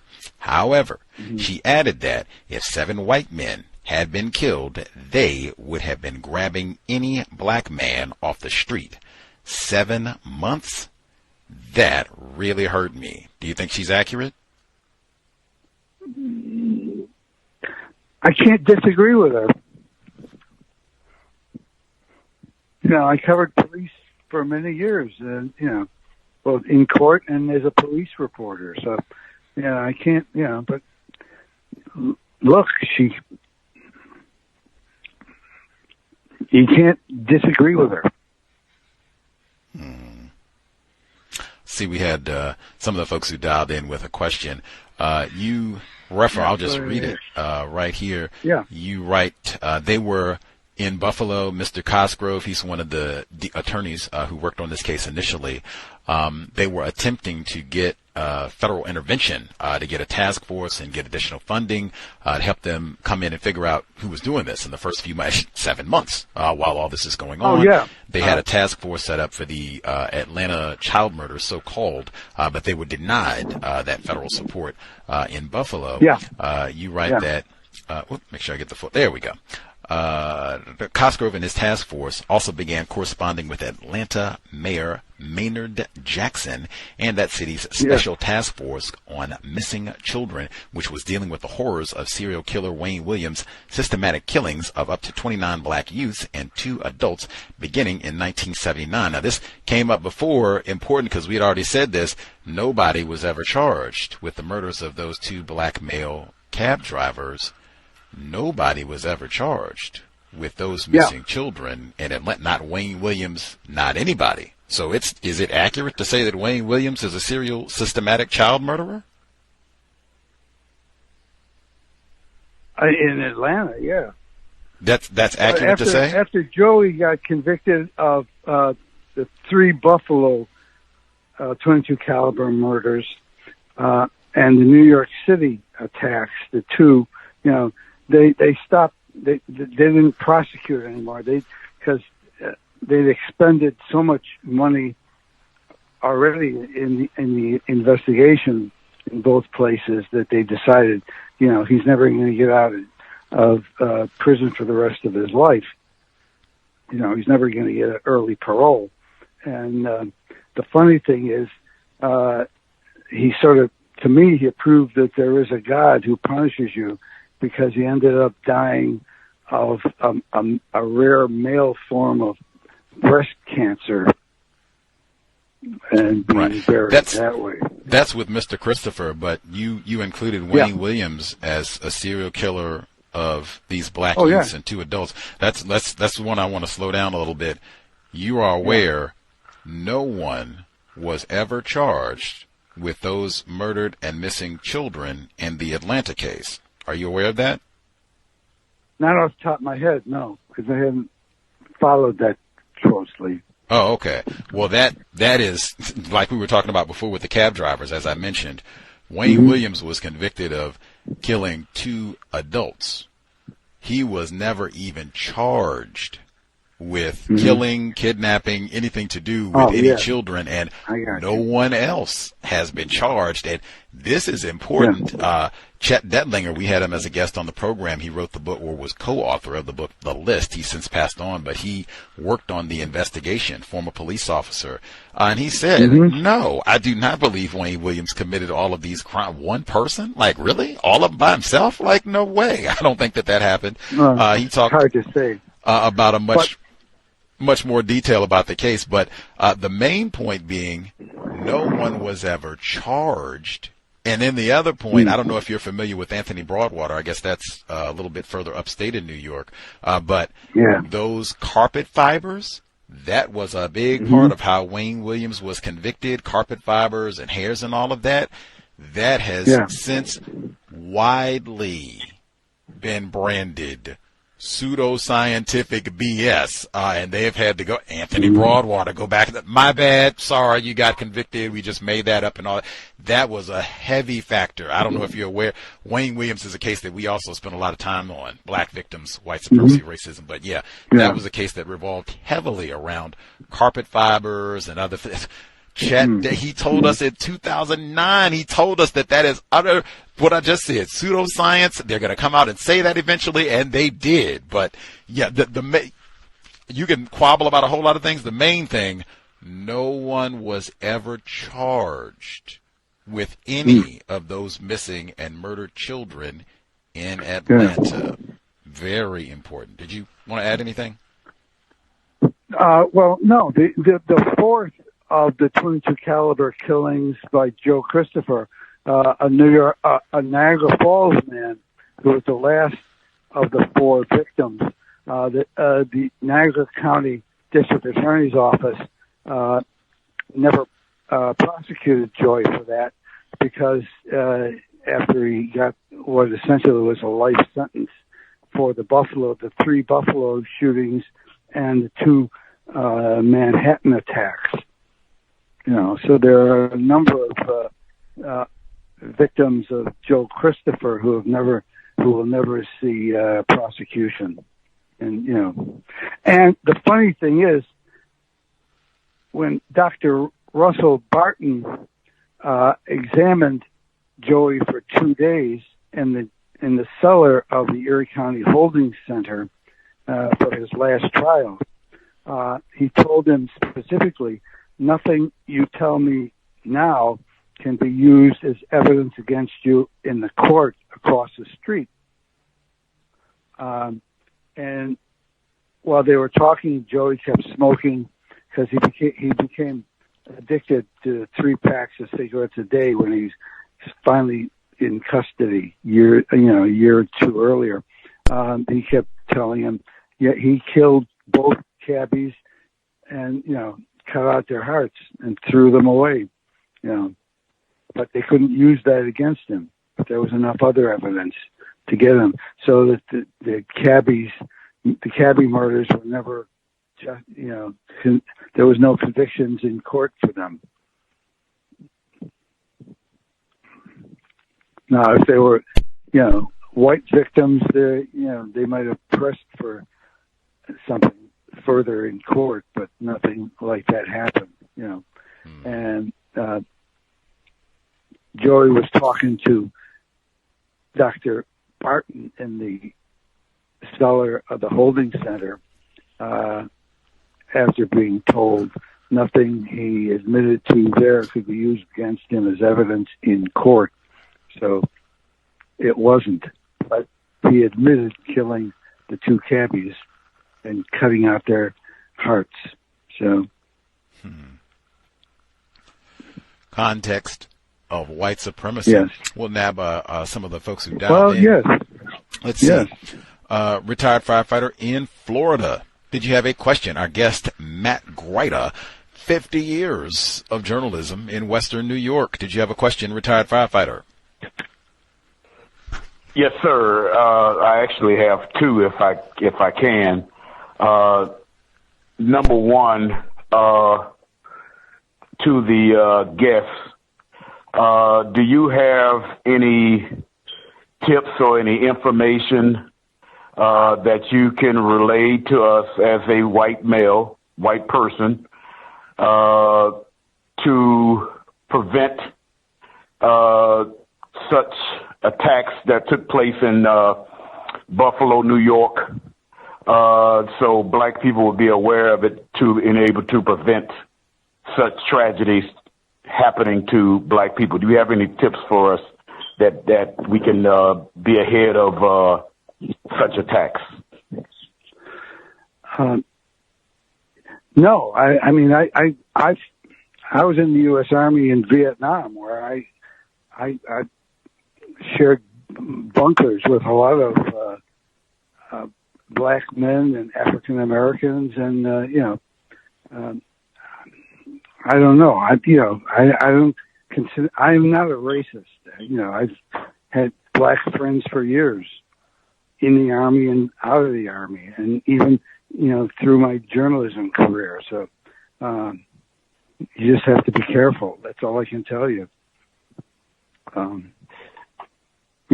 I don't, well, no, that would be a political thing. I think LBJ's Great Society created problems, because as I keep reading it, in the 40s and 50s, black families were quite close together, and they had very few criminal problems. And really, the problem of criminality in the black community didn't really get started until the Great Society, when women were just paid for having every child, even when they were unmarried. So you just have to be careful. That's all I can tell you. Okay. You kind of, I didn't really get it as far as any tips or anything, other than you basically stated that you don't have any tips. I deal with black male children on a weekly basis, and I would like to have something additional to say that's coming from a white person on the subject of how to protect themselves or assist others in such attacks that has been happening lately. Anyway, I guess I have to accept whatever you stated to me. But the second question is, yes, go ahead. Being that you were in Vietnam, could you give us some examples of racism, white supremacy being practiced on, number one, the people who are called Vietnamese, and number two, black soldiers who were in Vietnam with you? Well, I had a lot of buddies in Vietnam who were black, because I started out even though I became an Army correspondent because I was in the Signal Corps, but I was on a fire base in I Corps where there was still a lot of fighting, and I had a lot of black colleagues, enlisted men with me there, and I've never had any trouble with dealing with blacks, because I'm totally ticked off by white supremacists. I don't think it's justified at all. So I can't give you anything to protect kids other than You said you can't. Are you saying you can't give any example of the two questions that I asked of the Vietnam experience? Not that I can recall. No. Okay, so and basically what you're saying, there was no mistreatment based on color at all in Vietnam. Well, no, I'm not saying that. I don't know. That you know about. Not that I witnessed. No. Okay. Anything that you may have heard that you can share with us? That was like 50 years ago, and I don't remember anything like that. All right. I'm through. Thank you, Gus. Okay. Our caller, much obliged. We were there fighting together, Let's see. Our caller, 1159. Did you have a question for Matt Gryta? Greetings, Gus. Greetings, Matt. I have two questions, if I may. The first one, Mr. Matt, is should non-white people be suspicious of all white people of being capable of being Joeys or capable of harming non-white people in a manner of ways? Should we be suspicious of all white people? I don't. I'm having trouble hearing it. Should non-white people be suspicious of all white people?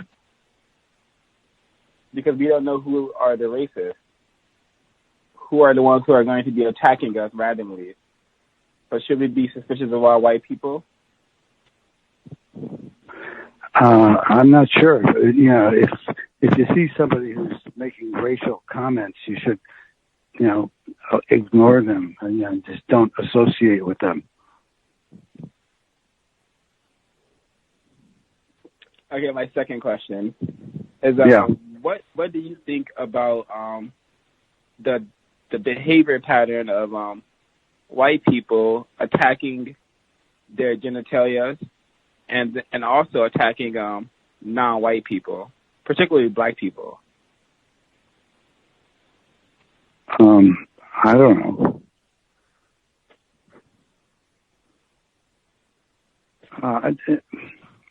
You mean just in general? I don't get it. I don't understand the question. I understand you're saying, white people attacking black people, but, that's criminal.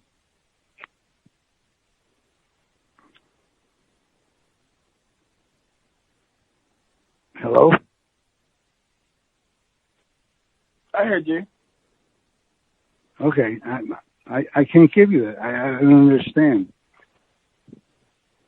You know, if somebody's threatening you, you can call 911. You know, call the police.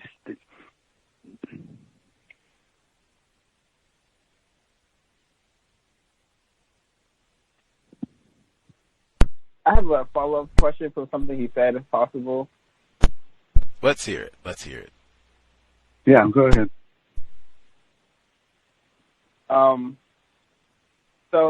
You said if a person is making like racial remarks, a lot of white people who go out and eliminate non-white people, I don't think they make racial remarks that non-white people can hear. So with that being said, for non-white people to be safe in the system of racism, should we be suspicious of all white people who are capable of harming non-white people?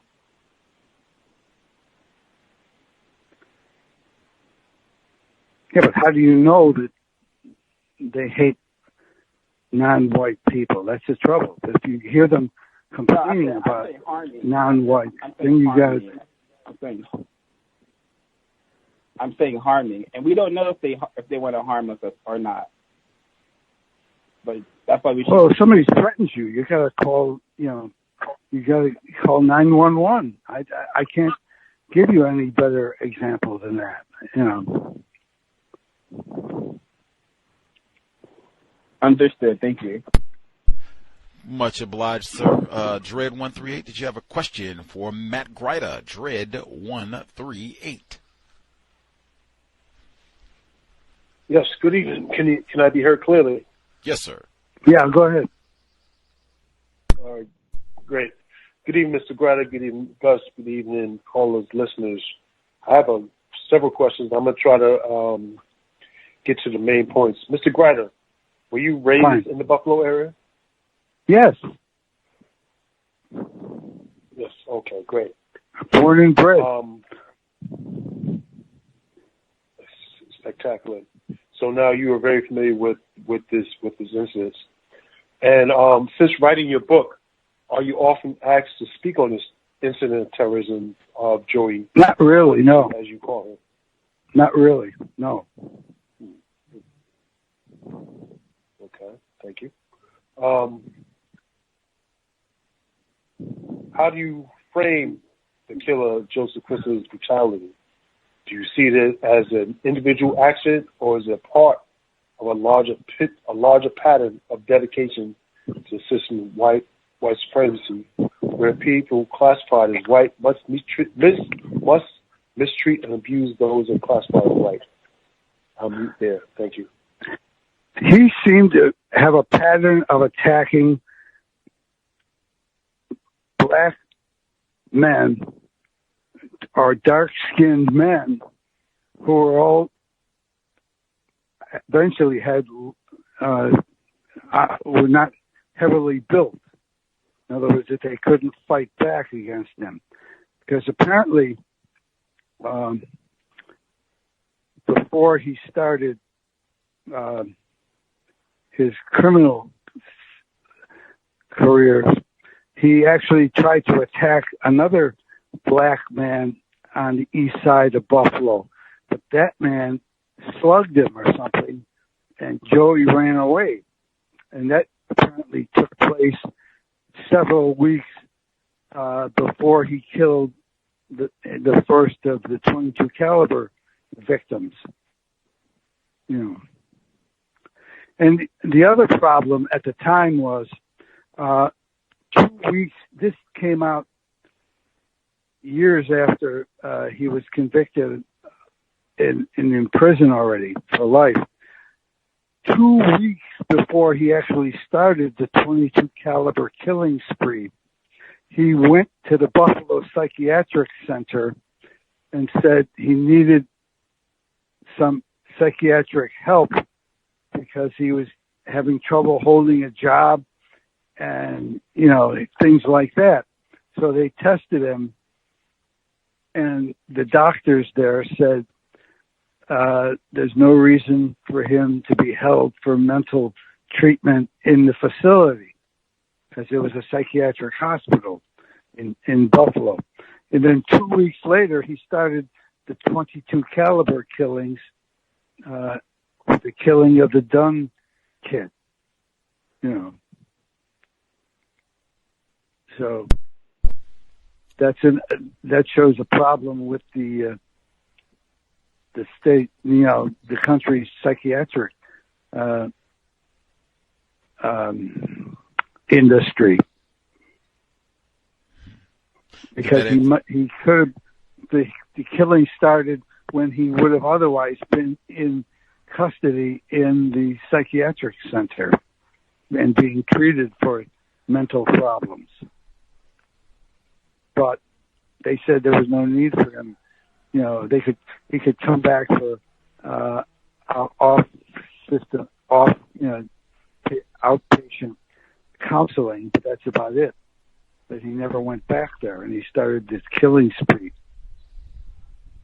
So that's a fault of the system. Did that answer your question, Druid 138?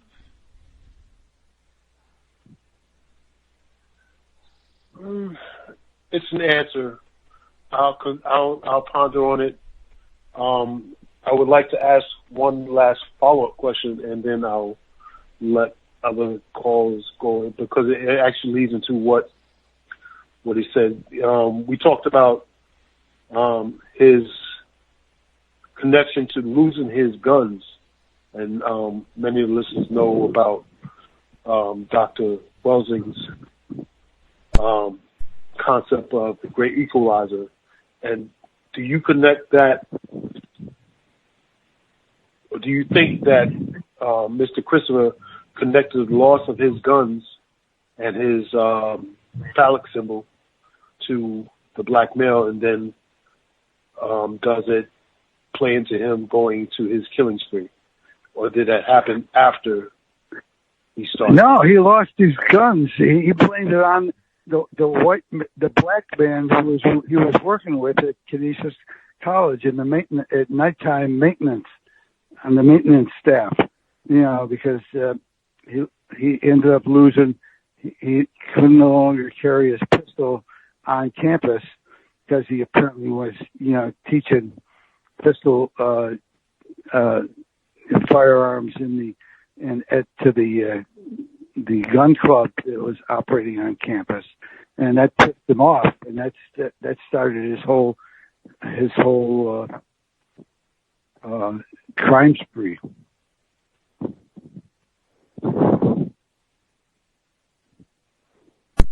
Much obliged, 138. Just two quick questions before we let you enjoy the rest of your evening. One of them was, go ahead.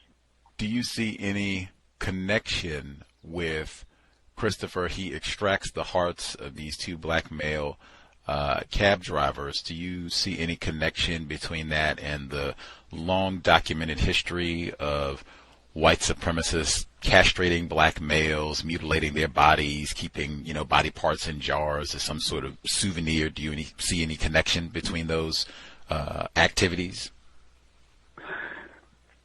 Well, in the sense that they're all vicious crimes, yes. But specifically with the mutilation of the genitals, mutilation of the body parts, extracting the body parts, and that being symbolic, some sort of power, manhood. He talked about that. And that, Emmett Till, they just got the Emmett Till anti-lynching bill. Do you see any sort of pattern or connection to that? Or is this just, separate events, not related?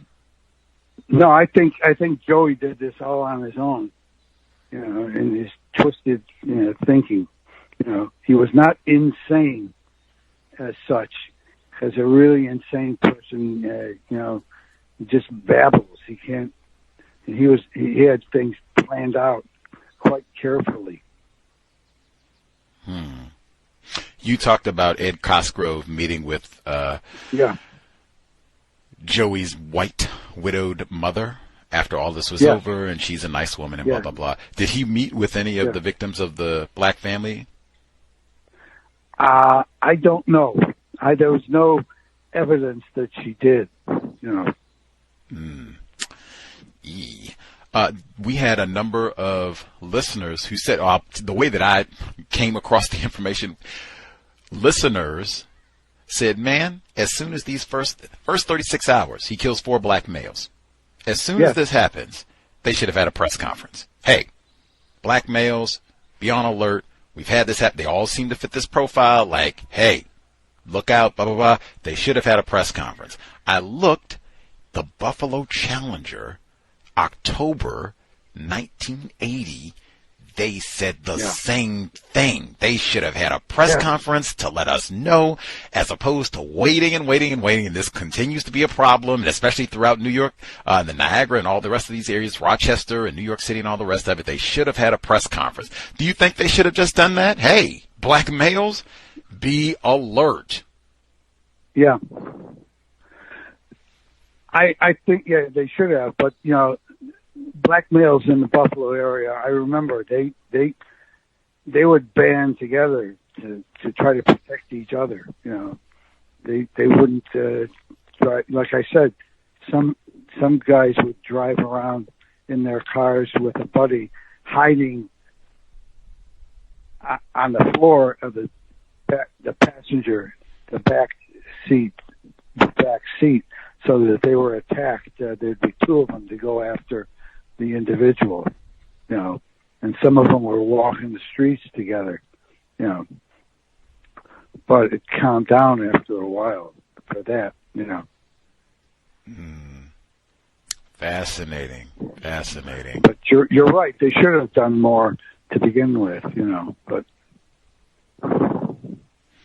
Buffalo Challenge was right. That wasn't Gus T. The Buffalo Challenger, they said that way back when. And then listeners, upon hearing all this, they had the same logical conclusion. They should have had a press conference if Black Lives Matter. But hey, man, I'm going to have to check out, because I didn't know. This was my first time hearing about Miss Tate and your other book, so I will have to do my bit. Gail Trait.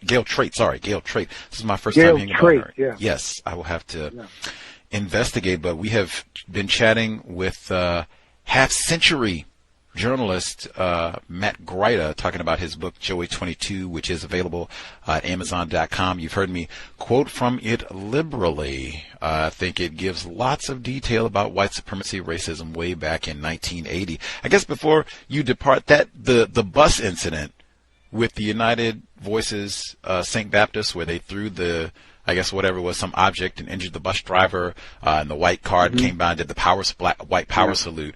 I was not able to find. Was that reported in the newspaper? Did you report about that, or do you remember that being in the newspaper? No, because that didn't happen near Buffalo. That was, in the Syracuse area. So, do you think that was reported in the Syracuse papers?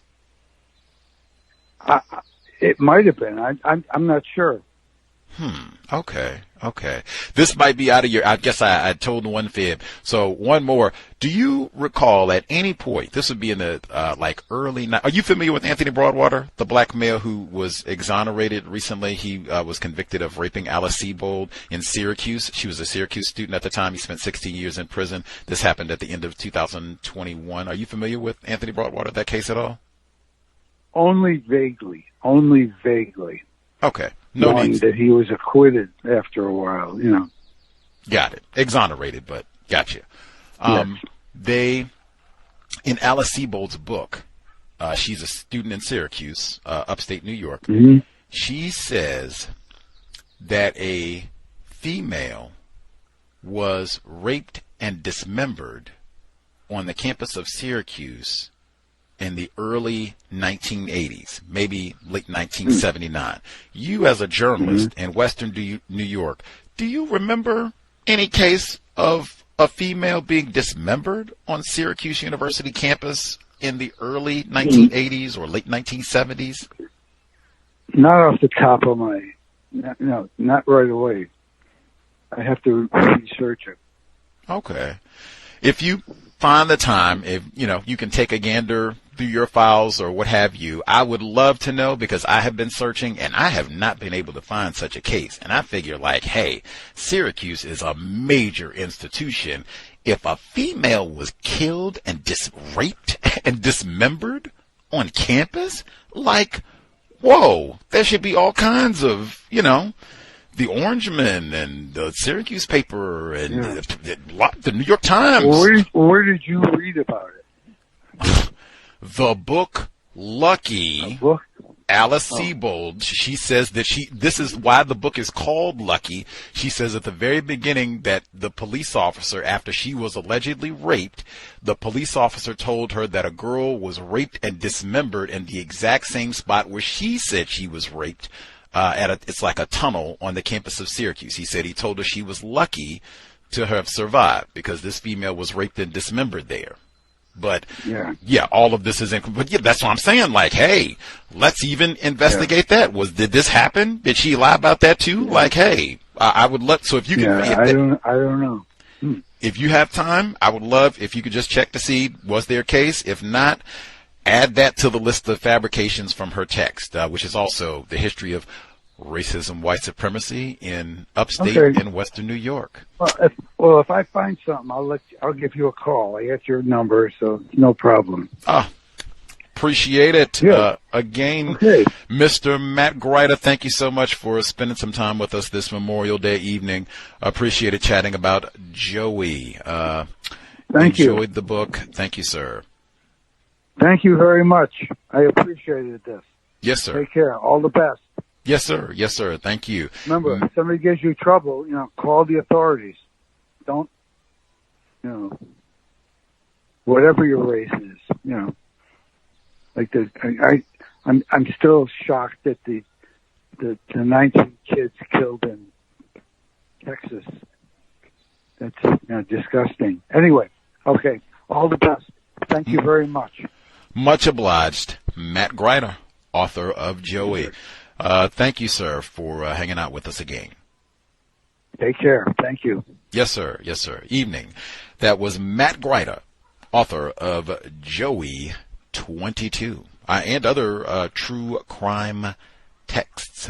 Gail Trait, I didn't even know about her, but she is mentioned in the Christopher Murders White Terrorism in the state of New York. Her name is mentioned correctly.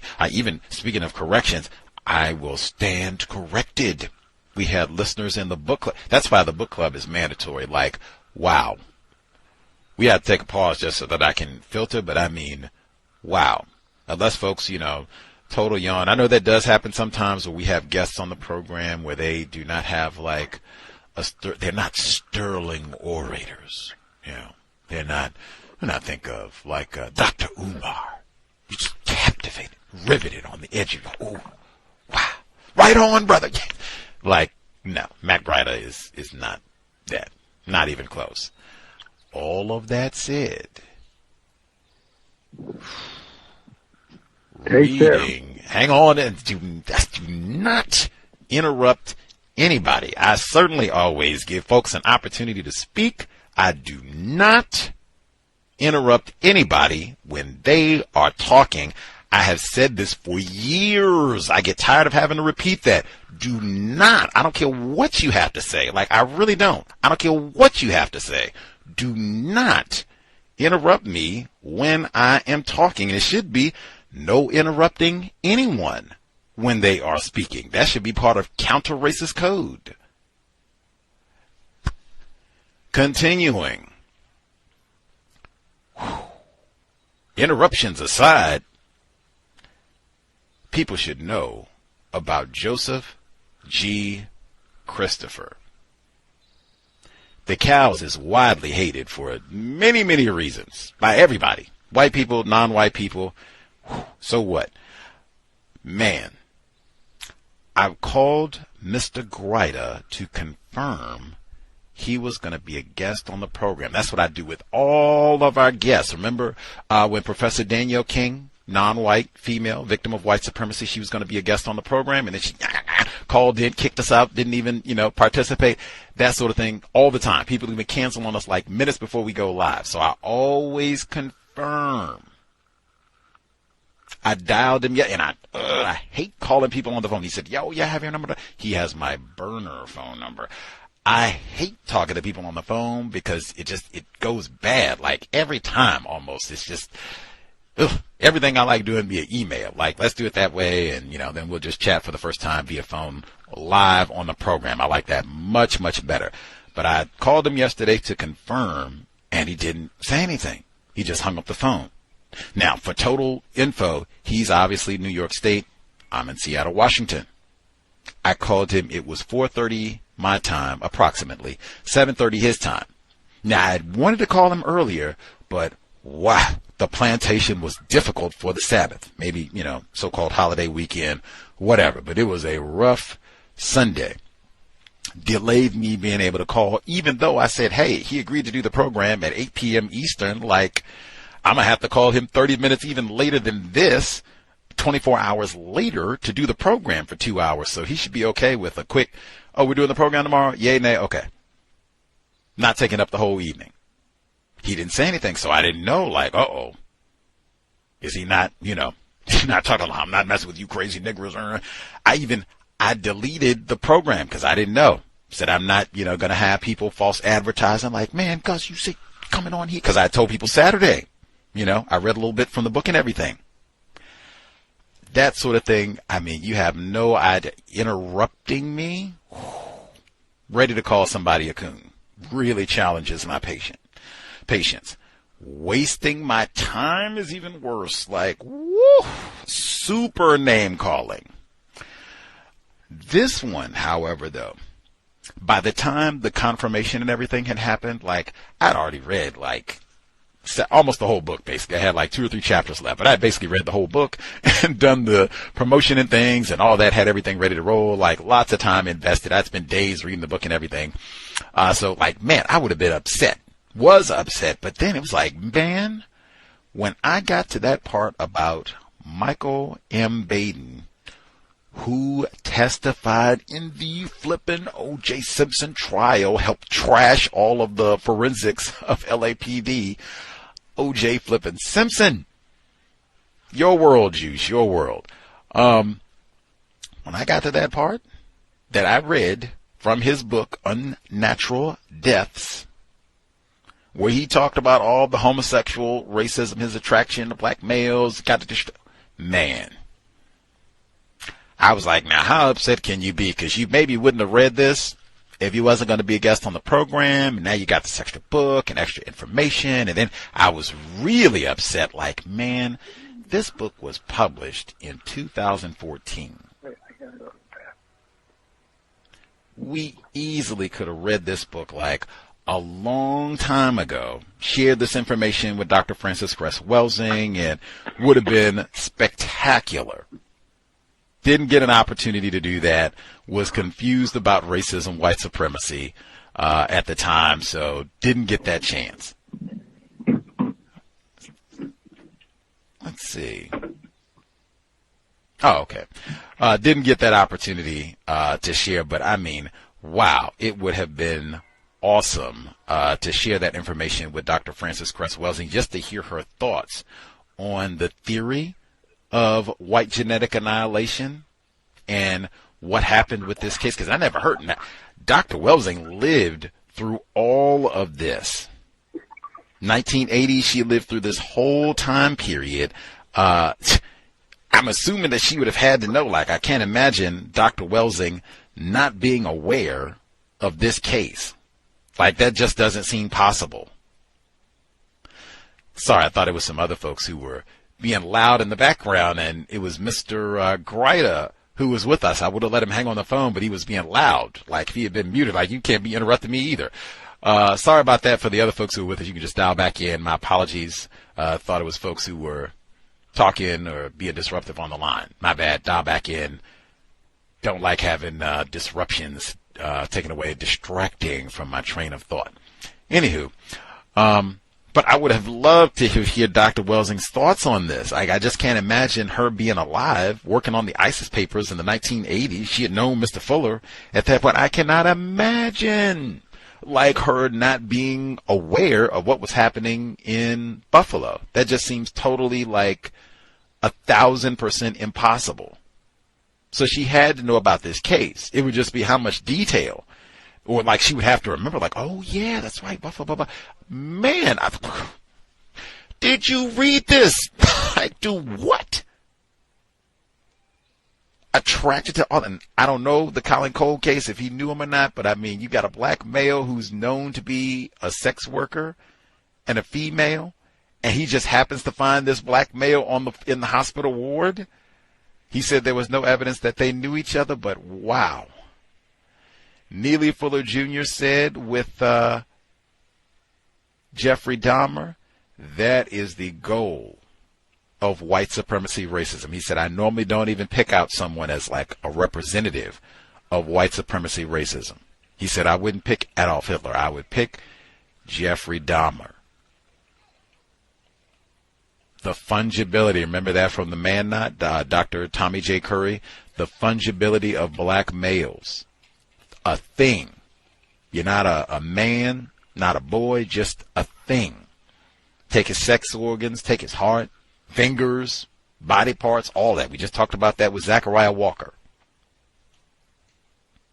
And then they hear all the way through, not just consuming these black males, and then he's upset because they're calling me a faggot, saying I'm not a man, teasing me because I wet the bed. What?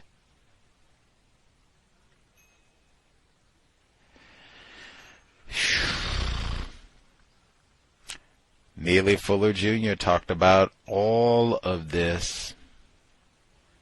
Even the losing the gun, the castration, Dr. Welsing as well, losing, and he blames it on a black, this black guy turned me in. That's not even why he lost the guns. It's on in Connie City. Misplaced it, if you want to say that. Literally lost a firearm, and so then, we're going to suspend your permit. You got to hand over all your guns, and he doesn't even do that. My cherished 22, I'm going to go around and hunt these black people. Same thing with Payton Gendron, hunt white, racist hunters of black people.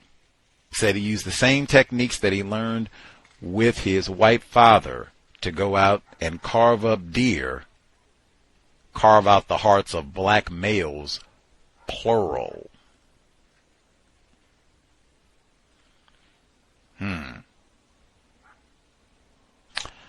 We'll see if folks have thoughts.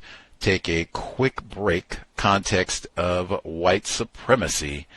Man, oh man. White genetic annihilation. Dr. Francis Cress Welsing, the Grandcester indeed. We'll be right back after this quick break.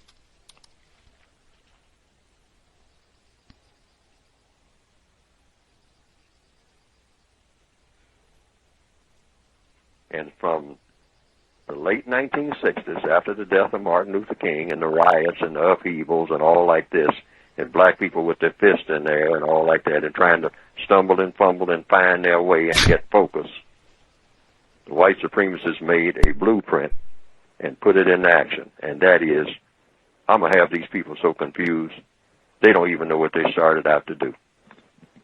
And by the late 1970s, they had just about completed it. And we've been on that ever since. And you mentioned something very important. They are more comfortable than ever. But see, it's like making gorillas comfortable in a cage, or monkeys, or pandas. You still got them in a cage, but they're comfortable. See, so give him some bling bling.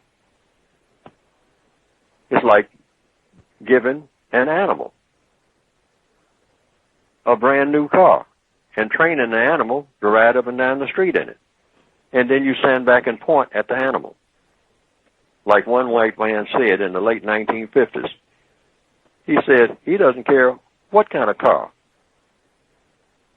a Negro has. He said he's still a nigger. And when he rides by in a shiny car, to him, it's just a monkey in a car. White people built a car, put a monkey in it, trained the monkey to drive the car, so now you're looking at a monkey in a car. See, but black people don't see themselves that way. But this is how the white supremacists see us, and they are the ones who run our business. And we have to know that when they look at us, that's what they see. That's what they see. That's what they see. And at a subliminal level, what they see begins to spill over into our brains so that we, at a subliminal level, see each other that way. And indirectly see ourselves that way. Context of White Supremacy. The book club is mandatory. Woo. We haven't even gotten to any of this in the book club. The book that we are reading, the difference is, that was one I should have asked him. He did say he didn't want to talk about that book. He said that Catherine Pellinero, who wrote Absolute because I read this book, I now know where she got the title from for a book. That is lame as well. White woman wrote this book, and a white man wrote this book. Either way, the book club is mandatory for so many reasons. I don't know if she's going to cover all of this in her book, but apparently she wanted to talk to Catherine Pellinero. She wanted to talk to Matt Gryta. He said he just didn't have time for all of that. But he said she's a good-looking white woman. Get that in. But anywho, that book is substantially longer than this book. This is kind of a short, he's a journalist, so right to the point, boom, boom, boom, boom, right through all of the events. That book, we're only in like September. We've read, I think, the first 5.5 chapters. We're only through the first 4 murders. We haven't even got to the murders of these cab drivers and the extraction of their hearts. That's why it's mandatory, because it seems like that one is a much more comprehensive, slower telling of all of this. This book has a lot of detail, Joey 22, but that one is substantially longer, so we'll have to see what all she covers. But I mean, and people don't know this.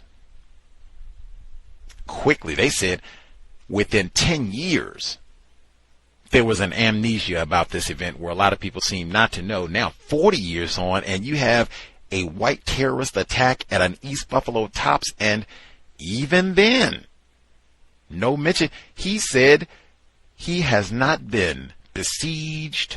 Oh my God, this happened before? Geez, you got to come on here and explain nope. Maybe it's not relevant, although East Buffalo Tops, white supremacists. In fact, forget that. It is super relevant. And again, that's just journalism. Hurricane Katrina happened in 2005. Most quality media outlets discussed the history of floods in New Orleans and the Gulf region at large. When there have been other serial killer attacks, they go through the whole history of serial killers and all of that.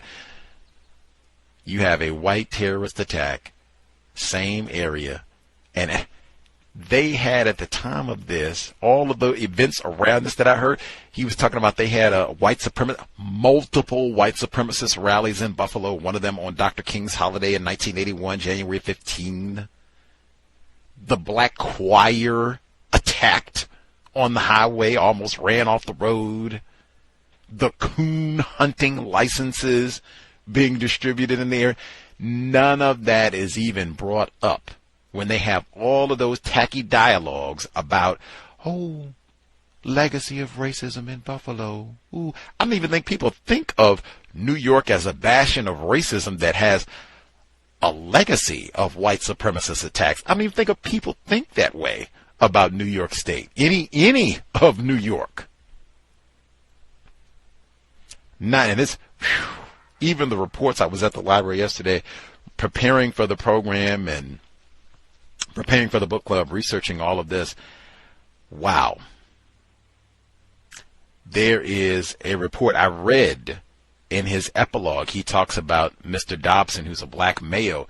He said he wrote his fictional account of these 1980 murders of black males because No one talked about this. Nobody knew. He said he would check different projects on serial killers, and they would, David Berkowitz, Son of Sam, Jeffrey Dahmer, and all that, Ted Bundy, the Green River Killer here in Seattle. They mentioned all these folks, but nothing about Joseph Christopher. How is that?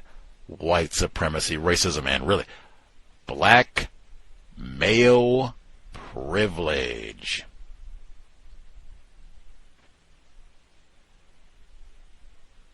But that's why this is so important. And again, black people fighting back, because we just talked about that, Jackie Robinson and all of that.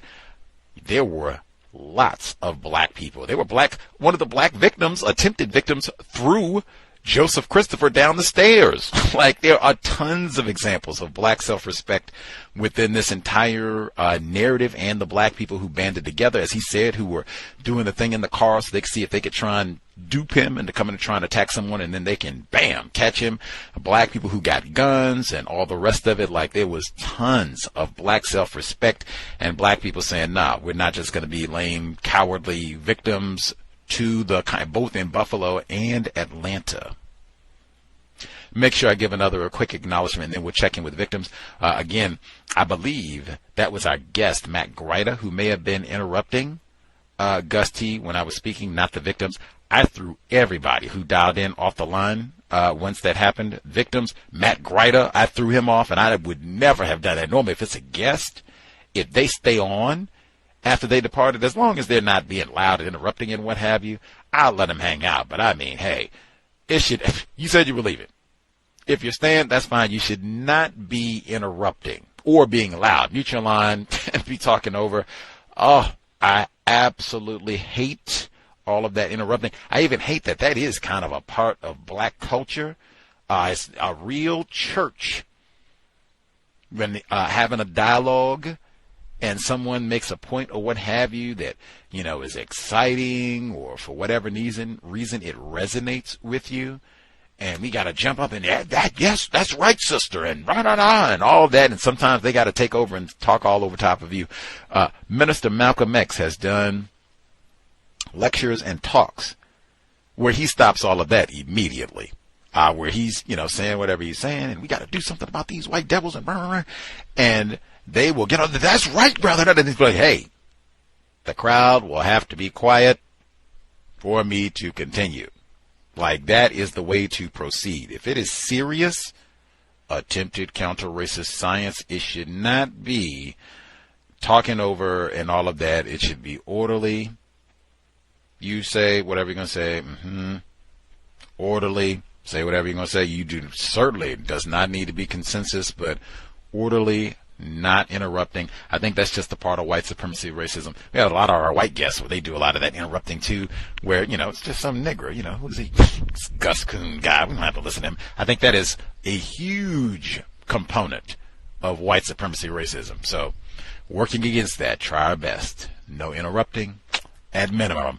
That really plucks Gus T's nerves.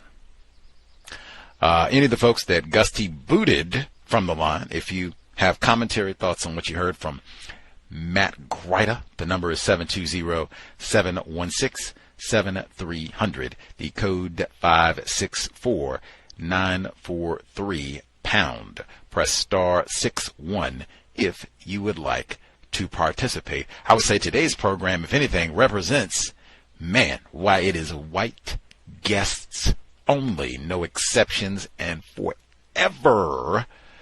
But one of the reasons that makes that difficult, frequently it will be individuals classified as white who have this sort of information. This has happened before. This should be discussed in the context of Payton, Gendron, Buffalo, really white gun violence in total, Texas or otherwise. They're classified as white. You have to think about what that means. What does it mean to be white? At the very beginning, with the definition of racism, many times, what they say, that metaphor like pulling teeth to get information, can't answer the question, deviating to other things. When he was talking about Glenn Dunn, and he pivoted to him being a car thief and all this, and he didn't look like a child. He's huge, he's got these big muscles, look like Hulk Hogan. Didn't we hear that about Michael Brown Jr.? Now, at least he was 18. I guess by law, I mean, that's, you're a man, not the man. Glenn Dunn is 14. I've worked at a school. I've seen many 14-year-olds. I was 14. I was a large 14-year-old myself. I have never seen a 14-year-old well, I would look at it, and I mean, hey, I don't know when Glenn Dunn's birthday is. I have to double check to see when he was born, but I mean, hey, are we talking about somebody who had like a later birthday, or like he just turned 14, who was like 13 not long ago? I have never seen anyone at 14 where they look like a man. That's the sort of thing. It can be difficult. I know sometimes even for listeners where they're like, man, it's difficult. This Gryta dude he's not all silver tongue and all that. I haven't really talked to any black people who have any expertise about Joseph Christopher or this time period. Mr. Gryta, bad memory and all, he does, and he wrote a book about that, so you can help jog his memory. Therein lies the challenge. Frequently, they will be practicing racism, white supremacy. In between, they do have some accurate information. Therein lies the challenge. *61, folks have commentary. Anything that stood out they would like to share. O.J. Simpson. Could have asked him about that as well if he thought O.J. was guilty or not. Anywho, the folks that are with us, if you have commentary, proceed. Greetings, guys. This broadcast was fascinating. I think it was an excellent display of white culture. Joey, he displayed a lot of what it means to be white. I suspect what the Yoruba is. He spent a lot of his existence in conflict, it seems, and then during that conflict, what was he doing? He was attacking genitalia. He was sucking male genitalia. And he's attacking dark people. So, very fascinating. Thank you for the broadcast, and I'll meet my line.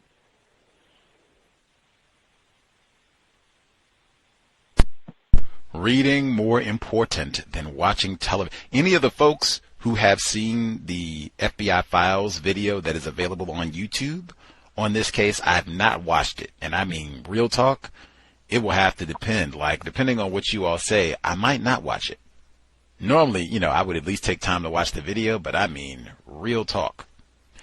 Is anything, for the people who've seen that video, in that video about the fellatio on the guards and the theory of Mr. Payton that this was some sort of racist homosexual fetish with black males and all the rest, is all that in there? The climate, the Klan march, what they did at the funeral, like all that would have to be included in the documentary. Like if they just give some quick run through, these are the victims, boom, boom, this happened, boom, then he was connected, saying, boom, boom, and the end, because it's only 40 minutes.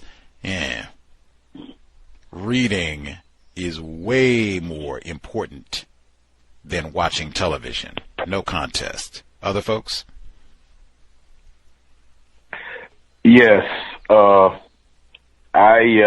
two questions that I asked the guests,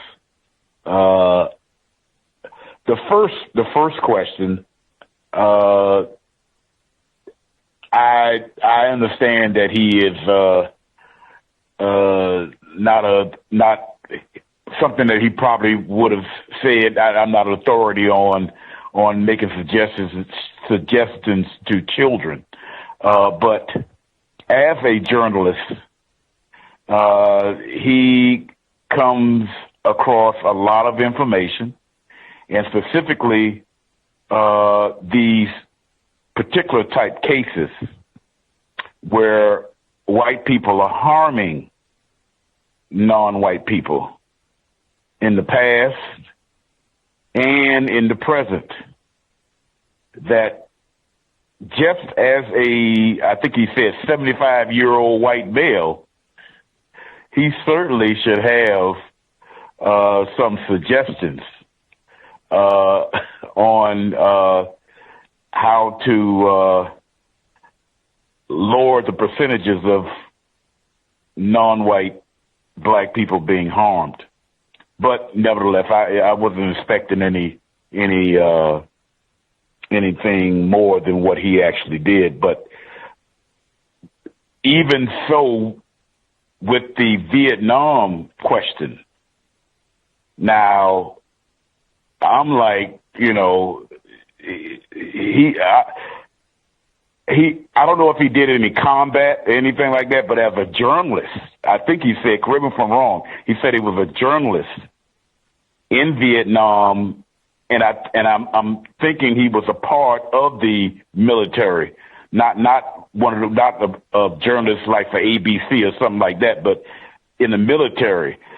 And when you go to Vietnam, do a tour in Vietnam, you were there for 9 months.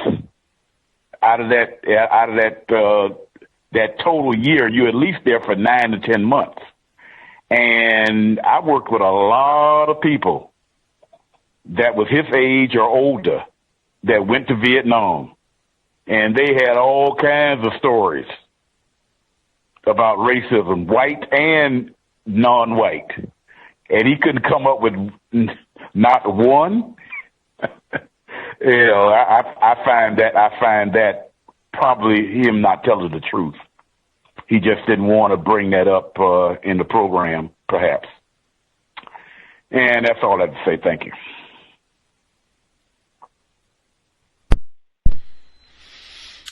Much obliged. Retired firefighter in Florida.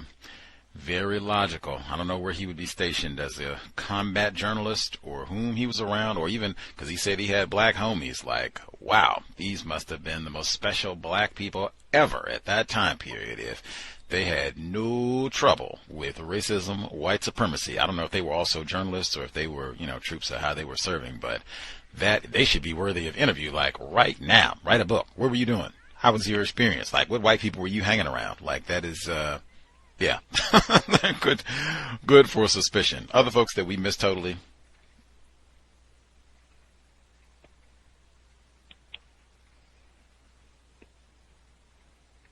Okay, didn't have any thoughts.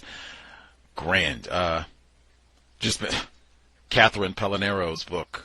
We haven't even got to the part where he begins cutting out the hearts of black males and these other attacks.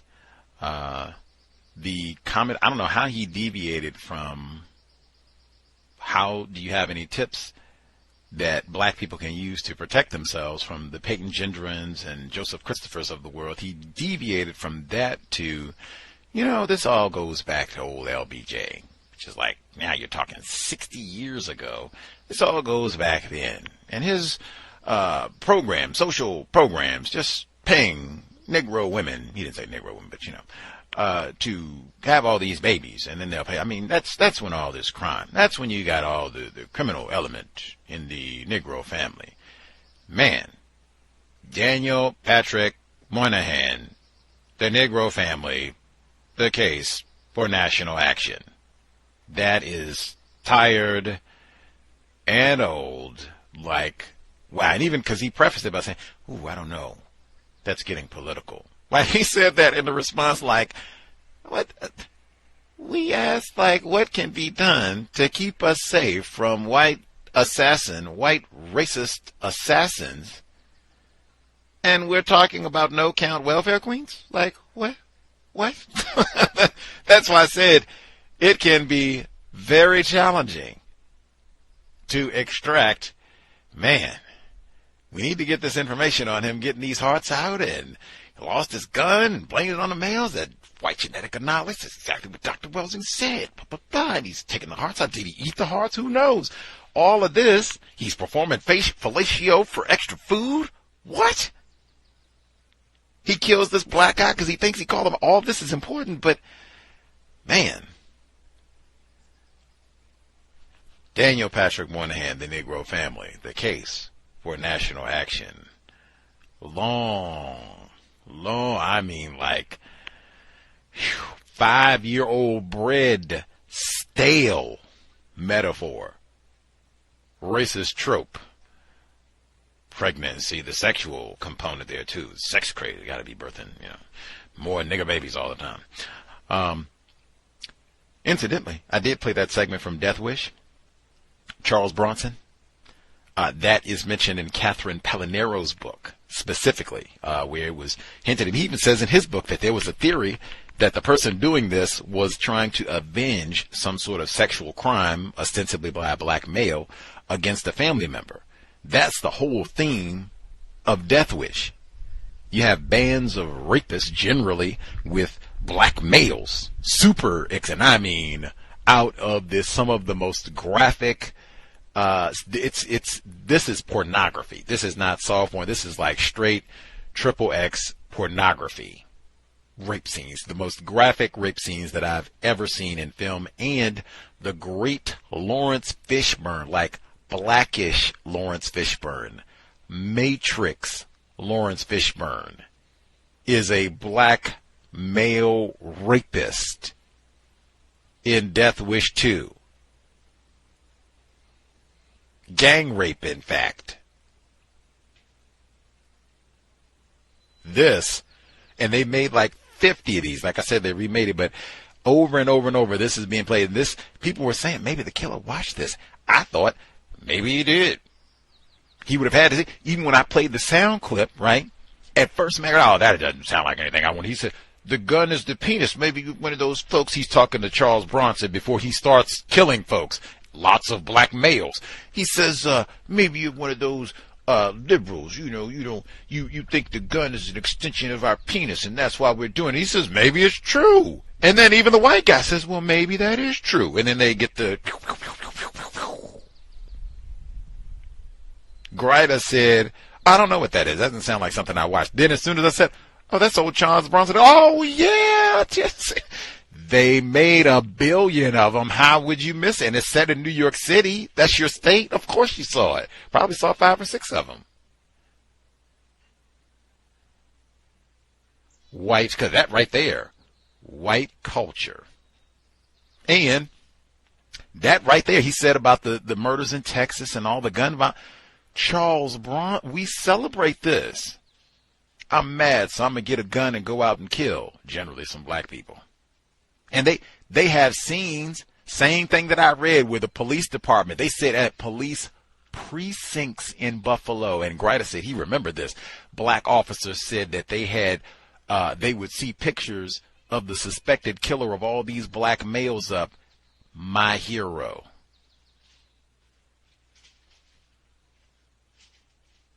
These are the police officers in Buffalo. This is what I mean about, and people don't remember this? All the stuff that was around this, they went and terrorized the family at Glenn Dunn, 14-year-old Glenn Dunn's funeral. Go terrorize the family and bystanders at the funeral, and people don't remember this? Whew, man. But the other quick thing I'll say with Death Wish, I might even have to make a sound clip because it is amazing.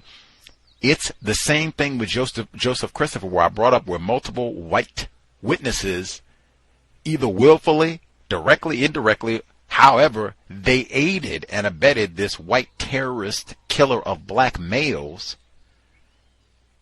Madonna Gorney, white woman, she forgot to mention that, oh yeah, there was that dopey looking white kid who was there. And that was the one where I read it to him where she said, in fact, she saw him and felt comfortable because at least there's a white face. I felt a little unsafe with all these niggers around, nigger raping males. Maybe she just saw Death Wish too. No count raping Larry Fishburne.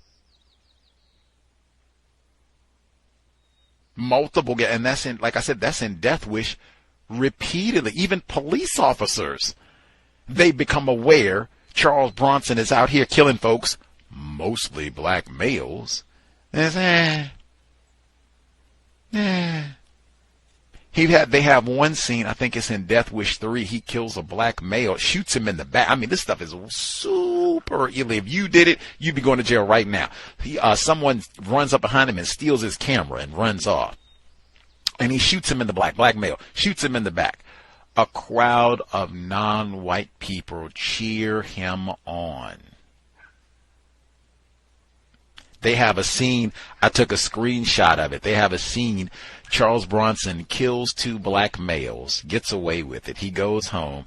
He's watching TV and drinking a dark liqueur.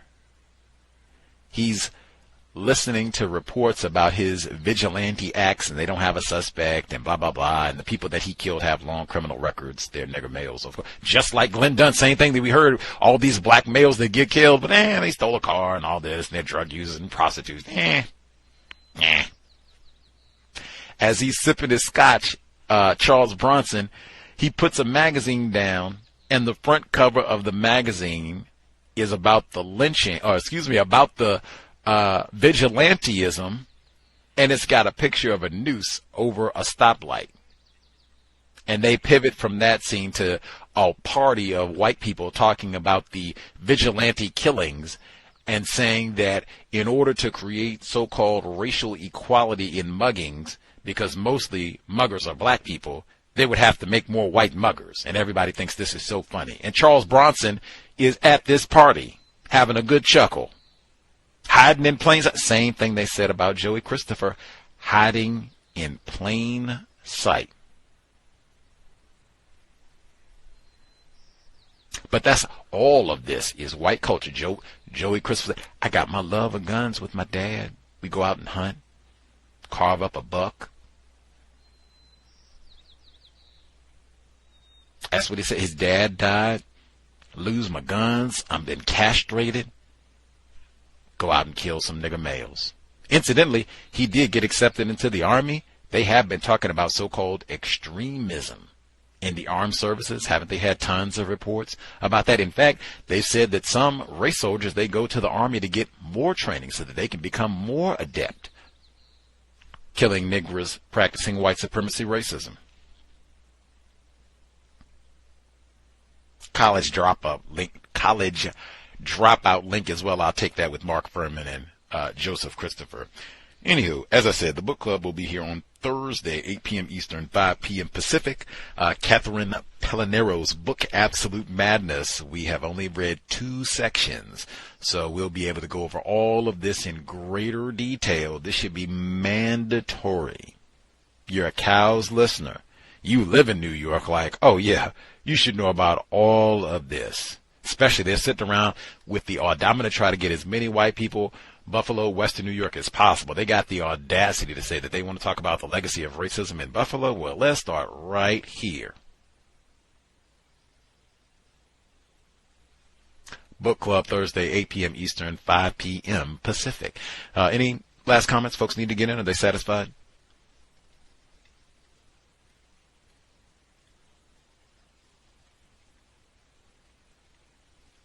Grand. With this is all of this sexual fetishization of black males. This is not just a snicker or anything. If anything, you should rethink. Why do we keep bringing up rethinking Rufus? Rape of black males and how that doesn't get discussed. Rape of black males and boys. This is very common in the system of white supremacy. Ed Buck, Donald Sterling. Remember we talked about that with Gerald Horne, Dr. Gerald Horne, when he was talking about Howard Cosell, white men in the world of boxing, professional sports.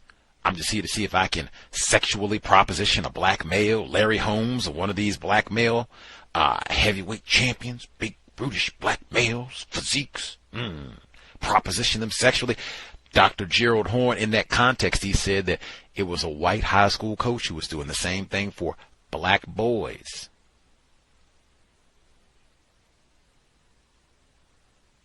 This seems to be a key aspect of white culture, has been for some time. Studying white supremacy, racism, what it is, how it works. In Ed Buck, didn't that just happen? White guy in California, drugging these black males. Black males, they have some sort of criminal record and all the rest of it, just like what we heard Colin Cole, some of these victims, same thing. They just keep doing the same thing. We either forget, don't study racism, white supremacy. We're confused, terrorized. Either way, victims, Jeffrey Dahmer, most of his victims were non-white, lots of black males. They even theorized that was like Joseph Christopher, why he got away with this for so long. He's white, hide in plain sight. Victims are niggers. With that, hope folks had a safe, constructive so-called holiday. White supremacy racism does not take holidays. Invest if you think the cows is constructive. Listener-supported counter-racist radio. Hit the blog racism-notes.blogspot.com. racism-notes.blogspot.com. PayPal button is in the top right corner. You'll also see the links for Cash App, Venmo, and even PayPal. We're also on Amazon.com under Gus T. Renegade. Much obliged for all the folks who have supported us for 13 plus years. Hope we have been worthy of your time and energy. That said, sobriety would be best. You do not want to be intoxicated with Payton Gendron, Joseph G. Christopher on the loose. We need to be alert, focused, paying attention to try to stay as safe as we can. Mr. Gryta said, call the authorities if you see something suspicious. If you're in a vehicle, you are sober, buckled up, not on your mobile phone. We need all of our attention, and we're trying to do the small things that we can to minimize contact with race soldiers, badge or no. That said, Creator, we ask that you help us remain patient with other black people, victims of white supremacy. We ask that you help us remain patient with ourselves. Remind us to demonstrate the highest levels of black self-respect at all times, in all places, each and every time we are in contact with another black person. It has been time. Replace white supremacy with justice immediately. Cows signing out. Thanks all for tuning in.